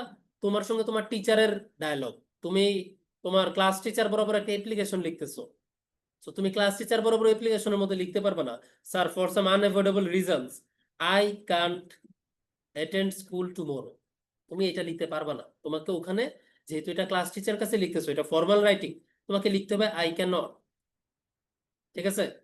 তো এটা মাথায় রাখবা। প্যারাগ্রাফে আমরা কন্ট্রাকশন ইউজ করব না, আর ফর্মাল রাইটিং এ কন্ট্রাকশন ইউজ করাটা কিন্তু অনেক বড় একটা ভুল, যেটা আমরা কমনলি করে ফেলি। আচ্ছা, pay attention to the length mention. তোমাকে 80 ওয়ার্ডস বলা হয়েছে নাকি 100 to 120 ওয়ার্ডস বলা হয়েছে নাকি হচ্ছে 150 ওয়ার্ডস বলা হয়েছে নাকি হচ্ছে তোমাকে 50 ওয়ার্ডস বলা হয়েছে, এই লেংথটার দিকে একটু খেয়াল রাখবা। এই লেংথ আমরা কিভাবে ইমপ্লিমেন্ট করব? ইউজুয়ালি মনে রাখবা 50 শব্দ মানে হচ্ছে হাফ পেজ, 100 শব্দ মানে হচ্ছে 1 পেজ, অথবা 50 শব্দ মানে হচ্ছে 7 to 8 লাইনস, 100 ওয়ার্ডস মানে হচ্ছে 10 to 12 লাইনস। এই হিসাবটা সবসময় মাথার মধ্যে রাখবা, এবং পরীক্ষায় যখনই এই ধরনের কিছু মেনশন থাকবে তুমি এই হিসাব অনুযায়ী লিখবা, বোঝা গেছে? এই হিসাবটা অনুযায়ী লিখবা, তাহলে দেখবা যে তোমার লিখতে বলছি 120 শব্দ, তুমি কম লিখছো এই জন্য তোমার মার্কস কেটে দিছে, এটা কখনো হবে না। টিচাররা কিন্তু কখনোই ওয়ার্ড কাউন্ট করে না, বাট আইডিয়া করে চোখে দেখে যে তোমার এটা আসলে 100 শব্দ 120 শব্দ হয়েছে কিনা, ঠিক আছে? ওকে, নাম্বার 9, অনেকেই মনে করো complex sentence compound sentence use করলে হচ্ছে আমার স্ট্যান্ডার্ড বেড়ে গেল প্যারাগ্রাফের। এরকম না, জোর করে কমপ্লেক্স কম্পাউন্ড সেন্টেন্স ইউজ করার কোনো দরকার নাই। যদি ন্যাচারালি ইউজ করতে পারো করবা, আর না হয় সিম্পল সেন্টেন্স দিয়েই প্যারাগ্রাফ লিখবা। সিম্পল সেন্টেন্স পুরো প্যারাগ্রাফ ইউজ করলেও তুমি 10-এ মিনিমাম 7-8 পেয়ে যাবা, কোনো সমস্যা নাই, ঠিক আছে? হ্যাঁ আফসারা বলো। আপনি কি বললেন half page, one page, half page এরকম হাফ পেজ বললেন না ওয়ান স্যার? পেজের ব্যাপারটা হচ্ছে এটা জাস্ট একটা রাফ স্ট্যান্ডার্ড, যে তোমার যদি 50 ওয়ার্ডস লিখতে বলো তোমাকে, তাহলে তুমি হাফ পেজ লিখবা মিনিমাম। স্যার A4 সাইজের খাতার কাগজে হাফ পেজ লিখবা, আর যদি 100 শব্দ বলে তাহলে তুমি মিনিমাম 1 পেজ লিখবা। এইটার সাথে চিন্তা করে বাকি অ্যামাউন্ট গুলা ঠিক করবা। তাহলে তুমি চিন্তা করো 80 ওয়ার্ডস মানে কি, তাহলে লেস দেন 1 পেজ। 80 ওয়ার্ডস আমাদের মানে এখানে লেস ওখানে দেন 1 পেজ। মানে খালি জায়গা দিয়ে দিবে, প্রশ্ন পড়ে অতটুকুর মধ্যে লিখতে হবে না স্যার? হ্যাঁ, তোমাকে হচ্ছে আলাদা খাতা প্রোভাইড করা হবে, কোশ্চেনের সাথে আলাদা খাতা প্রোভাইড করা হয়, ঠিক আছে? ও আচ্ছা, না স্যার, হ্যাঁ। নিচে থেকে শুনেছিলাম যে ফার্স্টে কোয়েশ্চেন দেওয়া থাকে এরপরে আনসারের জন্য জায়গা, এটাই। হ্যাঁ, ওইটা এক সময় ছিল। এই রুলটা হচ্ছে স্ট্রিক্টলি একাডেমি ফলো করা হতো। যেমন আমি যখন গ্যাট কোর্সে ভর্তি পরীক্ষা দিয়েছি 2009 এর শুরুতে, তখন হচ্ছে আমাদের এরকম ছিল, জাস্ট প্যারাগ্রাফ এখনো লেখার নেই? জন্য যতটুকু জায়গা অতটুকুই। বাট এটা মাঝখানে অনেক বছর এটা চেঞ্জ হয়েছে, ঠিক আছে? ইয়েস মাঝখানে এই নিয়মটা চেঞ্জ হয়েছে, দেখা গেছে যে কোশ্চেনের সাথে আলাদা খাতা দিছে, এবং পরীক্ষা শেষে কোশ্চেনও নিয়ে নিছে, খাতাও নিয়ে নিছে। তো তোমাদের আসলে এই জন্যই স্ট্যান্ডার্ডটা বলে দেওয়া, যদি আলাদা খাতা থাকে স্ট্যান্ডার্ডটা ফলো করবা। আর যদি জায়গা দিয়ে দেয় তখন তো তুমি বুঝবাই যে আমাকে জায়গা দিয়ে দিছে, এই জায়গার বাইরে আমি যেতে পারবো না, ঠিক আছে? Okay sir. Okay, so number 9 হচ্ছে কমপ্লেক্স এবং কম্পাউন্ড সেন্টেন্স জোর করে ইউজ করা যাবে না। নাম্বার 10, ট্রানজিশনাল ওয়ার্ডস ইউজ করা, অতিরিক্ত ব্যবহারটা না করা। হ্যাঁ Sajid, do you have any question? Sir spot test কখন নেবেন? স্পট টেস্ট হচ্ছে স্যার আমাদের ক্লাস শেষ হওয়ার পরে, ঠিক আছে? আজকে যেহেতু ফ্রি ক্লাস, আমি 9:30 PM পর্যন্ত ক্লাসের টাইম এটাতে স্টিক করব না, সো হয়তোবা আমরা আরো 10-15 মিনিট এক্সট্রা যাবে। আর ক্লাস শেষ হওয়ার পরে আমি তোমাদেরকে স্পট টেস্টের লিঙ্কটা হচ্ছে চ্যাটে দিয়ে দিব, ঠিক আছে? Yes sir. Okay, so transitional word কোনগুলা? ট্রানজিশনাল ওয়ার্ড হচ্ছে যেখানে তুমি একটা আইডিয়া বলছো, বলার পরে এখন সেকেন্ড আইডিয়া নিয়ে কথা বলবা। আইডিয়া মানে কি? আইডিয়া মানে হচ্ছে ইনফরমেশন। ঠিক আছে? এখন তোমার দুইটা আইডিয়ার মধ্যে সম্পর্কের উপরে ভিত্তি করে তুমি এখানে ট্রানজিশনাল ওয়ার্ড ইউজ করবা। যেমন হতে পারে তুমি একটা স্টেটমেন্ট দিয়েছো এবং এই স্টেটমেন্টের সাথে আরো কিছু এক্সট্রা অ্যাড করতেছো, তখন তুমি অ্যাড করছো, এন্ড অলসো, মোর ওভার, এই ধরনের ওয়ার্ড ইউজ করবা। যখন কোনো কিছু কম্পেয়ার করছো, বাট, ঠিক আছে, in city there are a lot of hospitals, schools and banks, but in villages the number is very low. Compare করতেছো পার্ট দিয়ে, প্রুফ করা, ঠিক আছে? Indeed, people living around the river banks faces a lot of water contaminated diseases. যে প্রকৃতপক্ষে যারা নদীর আশেপাশে থাকে তারাই পানিবাহিত রোগগুলো দিয়ে বেশি আক্রান্ত হয়। সো একটা পয়েন্ট প্রুফ করার জন্য এই ওয়ার্ডগুলো ইউজ করা। এক্সেপশন ইউজ, মানে এক্সেপশন বুঝাতে, ইয়েট, তুমি মাত্র বলছো যে সবাই হচ্ছে এই জিনিসটা করে, ইয়েট তারপরও কিছু মানুষ এটা করে না, স্টিল, ডেসপাইট, সত্ত্বেও। টাইম অথবা sequence, how to make a cup of tea, first I have to boil some water, next I have to put tea leaves in the water. So sequence বলতেছো, emphasize করা, জোর করে, repeat করা, কোনো কিছু নিয়ে জোর দিয়ে বলা, এক্সাম্পল ইউজ করা, ফর এক্সাম্পল অথবা টু ইলাস্ট্রেট, ঠিক আছে, বা মানে এক্সাম্পল দিতে গেলে ফর এক্সাম্পল, টু ইলাস্ট্রেট অথবা ফর ইনস্ট্যান্স, এটাও ইউজ করতে পারো ফর এক্সাম্পলের জায়গায়। For instance, if we look at the roads we will see there is always traffic jam. যে উদাহরণস্বরূপ আমরা আমাদের বাসার সামনে রাস্তায় তাকালেই ট্রাফিক জ্যাম দেখতে পাবো। সো কনক্লুড করা, শেষ করে দেওয়া, সামারাইজ করা, তখন হচ্ছে আমরা এই ওয়ার্ডগুলো ইউজ করি। সো এইগুলো হচ্ছে আমি যে নোটটা তোমাদেরকে ক্লাসের পরে দিব ওখানে থাকবে। সো এটা হচ্ছে সবাই ফলো করবা, ওখানে আরো কিছু ওয়ার্ড থাকবে। তো এই ট্রানজিশনাল ওয়ার্ডগুলো আমরা ইউজ করতে পারি, বাট ওভার ইউজ করা যাবে না। নাম্বার 11, 10-এর চেয়ে ছোট যদি নাম্বার হয় বানান করে লেখা। হ্যাঁ, I have 4 members in my family, 4 লেখা, 4 না লেখা। 10-এর উপরে হইলে দেয়ার আর 11 প্লেয়ার্স ইন এ টিম, প্রতি টিমে হচ্ছে 10 জন করে মানুষ থাকেন। দেয়ার আর 11 প্লেয়ার্স ইন ইচ টিম, প্রত্যেকটা টিমে হচ্ছে 11 মানুষ থাকে। তখন হচ্ছে তুমি 1 দিয়ে 11 লিখতে পারো, 25 লিখতে পারো, 935 কিছু একটা সংখ্যা ওটা লিখতে পারো, বাট 10-এর ছোট হইলে বানান করে লিখবা, ঠিক আছে? ক্লোজিং সেন্টেন্স দিয়ে প্যারাগ্রাফ শেষ করা, প্যারাগ্রাফের শেষে গিয়ে ওই যে দাস, সো অথবা দেয়ারফর, কিংবা হচ্ছে টু সাম আপ। হ্যাঁ, জুনায়েদ বলো। স্যার এখানে 10-এর নিচে যে সংখ্যাগুলো আছে সেগুলো তো বানান করে লিখতে হবে, আর 10-এর উপরে যেগুলো সেগুলো সংখ্যায় লিখতে হবে। 10টা কি বানান করে লিখবো নাকি সংখ্যায় লিখবো? সংখ্যায় লিখো, বানান করে লিখলে হবে, সংখ্যায় লিখলে হবে। সংখ্যায় লেখার ব্যাপারটা হচ্ছে আসলে ডিজিট দুইটা হয়ে যাওয়ার কারণে আমরা সংখ্যায় লিখি, আর বানান করে লেখার সার্থকতা হচ্ছে ওয়ার্ডটা ছোট, এই জন্য। সো 10 ইংরেজি তো TEN 10, সো এটা বানান করে লিখতে পারো, এটা ছোট একটা ওয়ার্ড, ঠিক আছে? Okay sir. মানে আমরা সাধারণত এটা ফলো করি কখন, ধরে এমন বড় একটা সংখ্যা যেমন হচ্ছে বাংলাদেশের আয়তন 1,47,570, এরকম। এইটাকে যদি তুমি বানান করে লিখতে চাও, আমি চোখে দেখে মানে বুঝাটা আমার জন্য কঠিন না এটা, যে বাংলাদেশের আয়তন আসলে কতটুকু। তো এই ধরনের সংখ্যাকে দেখা যায় কি আমাদের নাম্বারে লিখলে ভালো, তাহলে আমি একবার দেখে আমি বুঝে ফেলতেছি যে আচ্ছা নাম্বারটা হচ্ছে এইরকম। সো ওই পার্সপেক্টিভ থেকে you are allowed to write 10 either spelled out or in digits, ঠিক আছে? আচ্ছা, প্যারাগ্রাফ শেষ করতে হবে কিভাবে? ক্লোজিং সেন্টেন্স দিয়ে, এই যে thus, so, therefore, to sum up, এই ধরনের ফ্রেজ দিয়ে প্যারাগ্রাফটা শেষ করতে হবে। আর প্যারাগ্রাফ লেখার শেষে অবশ্যই তোমার ছোট প্যারাগ্রাফ হলে 2 থেকে 3 মিনিট, বড় প্যারাগ্রাফ হলে 5 মিনিট, তোমাকে অবশ্যই সময় রাখতে হবে রিভিশন দেওয়ার জন্য। কারণ তোমরা অবশ্যই ভুল করবা, এটা একদম মাথার মধ্যে সেট করে নাও যে তুমি যতই কেয়ারফুলি লিখো তোমার প্যারাগ্রাফে ভুল থাকবেই, এবং ওইটার জন্য তোমাকে অবশ্যই 5 মিনিট শেষে কি করতে হবে? রিভিশন দিতে হবে, ঠিক আছে? তোমার যদি এমন মনে হয় তোমার কাছে যে আমি কখনোই প্যারাগ্রাফে আসলে ভুল করি না, তো স্যারের এই ইনফরমেশনটা বা এই টিপসটা আমার মানার দরকার নাই, তাহলে ইউ আর রং, ঠিক আছে? তুমি অবশ্যই প্যারাগ্রাফ হচ্ছে শেষের 2-3 মিনিট বা 5 মিনিট হচ্ছে অবশ্যই রাখবা, জাস্ট রিডিং একবার হইলেও পড়ার জন্য রাখবা, যে তুমি প্যারাগ্রাফটা কি লিখছো তোমার ভুল ধরার জন্য না, তুমি জাস্ট রিডিং পড়বা যে তুমি আসলে কি লিখছো, প্যারাগ্রাফটা পড়তে কেমন হয়েছে এটা জানার জন্য হইলেও তুমি একবার পড়বা, ঠিক আছে? চান্সেস আর তুমি একবার পড়ার পরে অনেক কিছু তোমার মনে হবে যে এটা এডিট করা যায়, ওইটা চেঞ্জ করা যায়, এটা কেটে ঠিক করা যায়, ঠিক আছে? সো একবার হইলেও অ্যাটলিস্ট রিডিং পড়বা। এইটা হচ্ছে আমার লাস্ট টিপস, যেটা হচ্ছে আমরা প্যারাগ্রাফের টপিক যদি আনকমন থাকে আমরা কি করব, আমরা টপিকটাকে কোশ্চেন করব। ঠিক আছে, আমরা টপিকটাকে কি করব, কোশ্চেন করব। যেই টপিকই হোক সেটাকে ওই টপিক অনুযায়ী কোশ্চেন করবো। এটা ওই শীটের মধ্যে আরো এক্সটেন্সিভলি কিছু এক্সাম্পল কোশ্চেনও দেওয়া আছে, ওগুলো একটু দেখবা।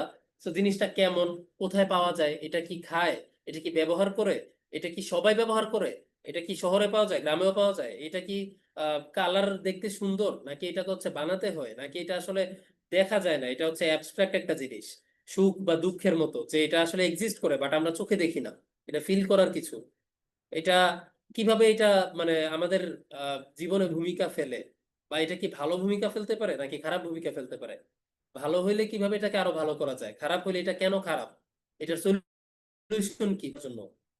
তো এই যে কোশ্চেন করা একটা টপিককে, এইরকম ভাবে কোশ্চেন করলেই তুমি দেখবা যে যেই টপিক নিয়ে কিছুই জানো না তুমি ওই টপিক নিয়েও ইজিলি অনেক কিছু লিখে ফেলতে পারতেছো। বোঝা গেছে? বুঝতে পারছেন সবাই sir? Yes sir. Yes, sir. ওকে, হ্যাঁ স্যার বলেন। স্যার আরো কোনো কোশ্চেন থাকলে বলতে পারেন। আচ্ছা, যদি কোশ্চেন না থাকে আমরা হচ্ছে একটা এক্সাম্পল দেখি। এখানে খুব ছোট, অর্থাৎ 80 ওয়ার্ডস টু 100 ওয়ার্ডস এর একটা এক্সাম্পল দেওয়া হয়েছে। টপিকটা হচ্ছে বাংলাদেশ জার্নি টুয়ার্ড এ হেলদিয়ার নেশন। ঠিক আছে, তো এইখানে খেয়াল করো, প্রথমে টাইটেলের ক্যাপিটালাইজেশন। টাইটেলে আমরা ফার্স্ট ওয়ার্ড ক্যাপিটালাইজ করি। ঠিক আছে, আমরা কি কি ক্যাপিটালাইজ করি না, আমরা আর্টিকেল ক্যাপিটালাইজ করি না। আর্টিকেল কারা, এ এন ডি, আমরা এগুলোকে ক্যাপিটালাইজ করি না। আমরা ক্যাপিটালাইজ করি না প্রিপোজিশন, এবং প্রিপোজিশন কয় অক্ষরের, 1 থেকে 4টা লেটার যেসব প্রিপোজিশনে আছে তাদেরকে আমরা বড় হাতের করি না। যেমন ইন, উইথ, প্রিপোজিশন গুলোকে আমরা ক্যাপিটালাইজ করি না। যদি এখানে টুয়ার্ড, এটা কি প্রিপোজিশন না, এবং এটা কয়টা অক্ষর, 1 2 3 4 5 6, 6টা অক্ষর, সো এটা ক্যাপিটালাইজ করা হয়েছে। বোঝা গেছে? সো আমরা আর্টিকেল ক্যাপিটালাইজ করি না, আমরা প্রিপোজিশন ক্যাপিটালাইজ করি না। এছাড়া এটা প্রথম অক্ষর অবশ্যই ক্যাপিটালাইজ হবে। এখানে যদি প্রথম অক্ষরে আর্টিকেল এও থাকে আমি অবশ্যই ক্যাপিটালাইজ করব। বাকি সব ওয়ার্ড ক্যাপিটালাইজড। বোঝা গেছে? Yes sir. Okay, yes sir তারপর আসো আমরা যদি প্যারাগ্রাফটা যাই, বলা হচ্ছে একটা অধিক স্বাস্থ্যকর একটা জাতি হিসাবে বাংলাদেশের অগ্রযাত্রা। ঠিক আছে, সো ফার্স্ট লাইনটা দেখো, Bangladesh has made good progress in keeping people healthy. প্রথম লাইনে আমি খুব সুন্দর একটা ইনফরমেশন দিয়েছি, বাংলাদেশ অনেক প্রোগ্রেস করেছে মানুষকে হেলদি রাখার জন্য, ওপেনিং স্টেটমেন্ট। এখন কেন আমি এটা বললাম একটু ডেসক্রাইব করি, যে কেন, কি দেখে বোঝা যাচ্ছে যে বাংলাদেশ আসলে গুড প্রোগ্রেস করেছে, প্রমাণ কি। এখন আমি সাপোর্টিং ডিটেইল দিব। ডিটেইলটা কি, পিপল আর লিভিং লঙ্গার, মানুষের এভারেজ যে বয়স সেটা বেড়ে গেছে, এবং and more can get medical care then before, মানুষ আগের চেয়ে বেশি মেডিকেল কেয়ার পাচ্ছে। এখন এটা যদি আর একটু বড় প্যারাগ্রাফ হইতো, আমাকে যদি 120 শব্দে লিখতে বলা হতো, আমি কি লিখতাম, আমি লিখতাম হচ্ছে এভারেজ, এই যে লাইফ স্প্যান বাড়ছে এই কথাটা আমি লিখতাম, মেনশন করতাম, যে যেখানে এভারেজ লাইফ স্প্যান আগে হচ্ছে 50+ ছিল, সেখানে এখন এভারেজ লাইফ স্প্যান হচ্ছে কি 60+। আগে যেখানে হচ্ছে গ্রামে ভালো হসপিটাল পাওয়া যেত না, সেখানে এখন গ্রামেও কি মাল্টিপল হসপিটালস অ্যাভেলেবল। এগুলো আমি তখন লিখতাম। এখন যেহেতু আমাকে ছোট প্যারাগ্রাফ, সো আমি এত ডিটেলে যাচ্ছি না। এক্সাম্পল আরো সাপোর্টিং ডিটেল দিচ্ছি, vaccinations have reduced many diseases and new hospitals and clinics are being built in cities and villages. So vaccination আমাদের রোগ বালাই কমাই দিছে, শহর এবং গ্রামে নতুন হসপিটাল এবং ক্লিনিক বানানো হচ্ছে। আমি সাপোর্টিং ডিটেল দিলাম। এখন আমি কি করতেছি, উল্টা একটা কথা বলতেছি, যে সবই কি পজিটিভ আমাদের মানে যাত্রা, কিছু তো নেগেটিভ আছে। এখন আমি উল্টা কথা বলবো, সো আমি একটা ট্রানজিশন ওয়ার্ড ইউজ করতেছি, হাউএভার। সো আমি অল গুড ভাইবস থেকে এখন নেগেটিভ ভাইব দিচ্ছি। এই যে ট্রানজিশন, এই ট্রানজিশনের জন্য আমি হাউএভার ওয়ার্ডটা ইউজ করতেছি। হাউএভার, যে যাই হোক, মানে আমি তখন যাই বলছি ঠিক আছে, কিন্তু প্রবলেমস লাইক ম্যালনিউট্রিশন, অপুষ্টির মতো সমস্যা, পোর স্যানিটেশন, যে আনহাইজিনিক সিচুয়েশন, হ্যাঁ, মানুষের যে অস্বাস্থ্যকর যে প্র্যাকটিস গুলা, this remain in some places, এগুলো এখনো কিছু জায়গায় আছে। By improving health care, solution দিচ্ছি কিভাবে সলভ করা যায়। By improving health care, nutrition and clean water, Bangladesh can become even healthier. So আমরা এগুলো করলে আরো হেলদিয়ার হতে পারি। আরো সলিউশন হিসেবে কি আছে? People should be made conscious and taught about living A healthy life. মানুষকে আরো কনসিয়াস হতে হবে, তাদেরকে আরো অ্যাওয়ার হতে হবে, এবং তারা তাহলে কি করতে পারবে? They can live a healthy life. Thus, শেষ করে দিচ্ছি, thus the future will be brighter for everyone. এইভাবেই ফিউচারটা হচ্ছে কি হবে? সবার জন্য ব্রাইটার হবে। তো দেখো এখানে কিন্তু আমি খুব বেশি ইনফরমেশন দিছি, খুব স্ট্যাটিস্টিক্স ইউজ করছি এমন না। আমার জাস্ট টপিকটা কি ছিল? গোছানো ছিল। আমি একটা সেন্টেন্স দিয়ে শুরু করছি, তারপরের পার্টে আমি কিছু প্রমাণ দিছি কিভাবে আমি বুঝছি যে বাংলাদেশের জার্নিটা আগাচ্ছে। তারপরে আমি হচ্ছে নেগেটিভ একটা পয়েন্ট বলছি, নেগেটিভ পয়েন্টের পর হচ্ছে আমি সলিউশন দিয়েছি, সলিউশনের পর আমি প্যারাগ্রাফটা শেষ করে দিয়েছি। জাস্ট 4টা সাব টপিক। সবাই বুঝতে পারছো জিনিসটা? Yes, sir. Yes, sir. Yes, ওকে sir. ওকে আচ্ছা স্যার, দাসের অর্থ ইব্রার জিজ্ঞেস করছে হচ্ছে দাসের অর্থ কি? দাস মানে হচ্ছে সো, ঠিক আছে? দাস ও itself is a conjunction. So বলতে আমরা যা বুঝাই, দেয়ারফর বলতে আমরা যা বুঝাই, অথবা আমরা বাংলায় বলি না দ্যাটস ওয়াই, বাংলায় না সরি ইংলিশেই বলি, বা আমরা রিজনিং করি দ্যাটস ওয়াই, এই জন্য। হ্যাঁ, সো এই রিজনিং করার জন্য আমরা হচ্ছে দাস ইউজ করি, একই meaning, so therefore that's why এগুলো, ঠিক আছে? আচ্ছা, কারো কোনো কোশ্চেন আছে কিনা স্যার? আমরা এতক্ষণ যা যা পড়লাম। No, sir. No sir. তাহলে আমি আশা করি সবাই বুঝতে পেরেছো, হ্যাঁ। যার কারণে কারো কোনো দাস কোশ্চেন নাই। কি হ্যাঁ, কারণে ব্যবহার করা হয়? দাস হচ্ছে সুতরাং, সুতরাং এর ইংরেজি হচ্ছে দাস। তো যেখানে তুমি সুতরাং বলতে পারবা সেখানে তুমি দাস ইউজ করতে পারবা, ঠিক আছে? সো জি স্যার। ওকে, ঠিক আছে। যেহেতু কারো কোনো কোশ্চেন নাই, আমি হচ্ছে ক্লাসের রেকর্ডিংটা এখানে অফ করে দিচ্ছি। অফ দ্য রেকর্ড আমি আপনাদের স্পট টেস্টের লিঙ্কটা দিয়ে দিব।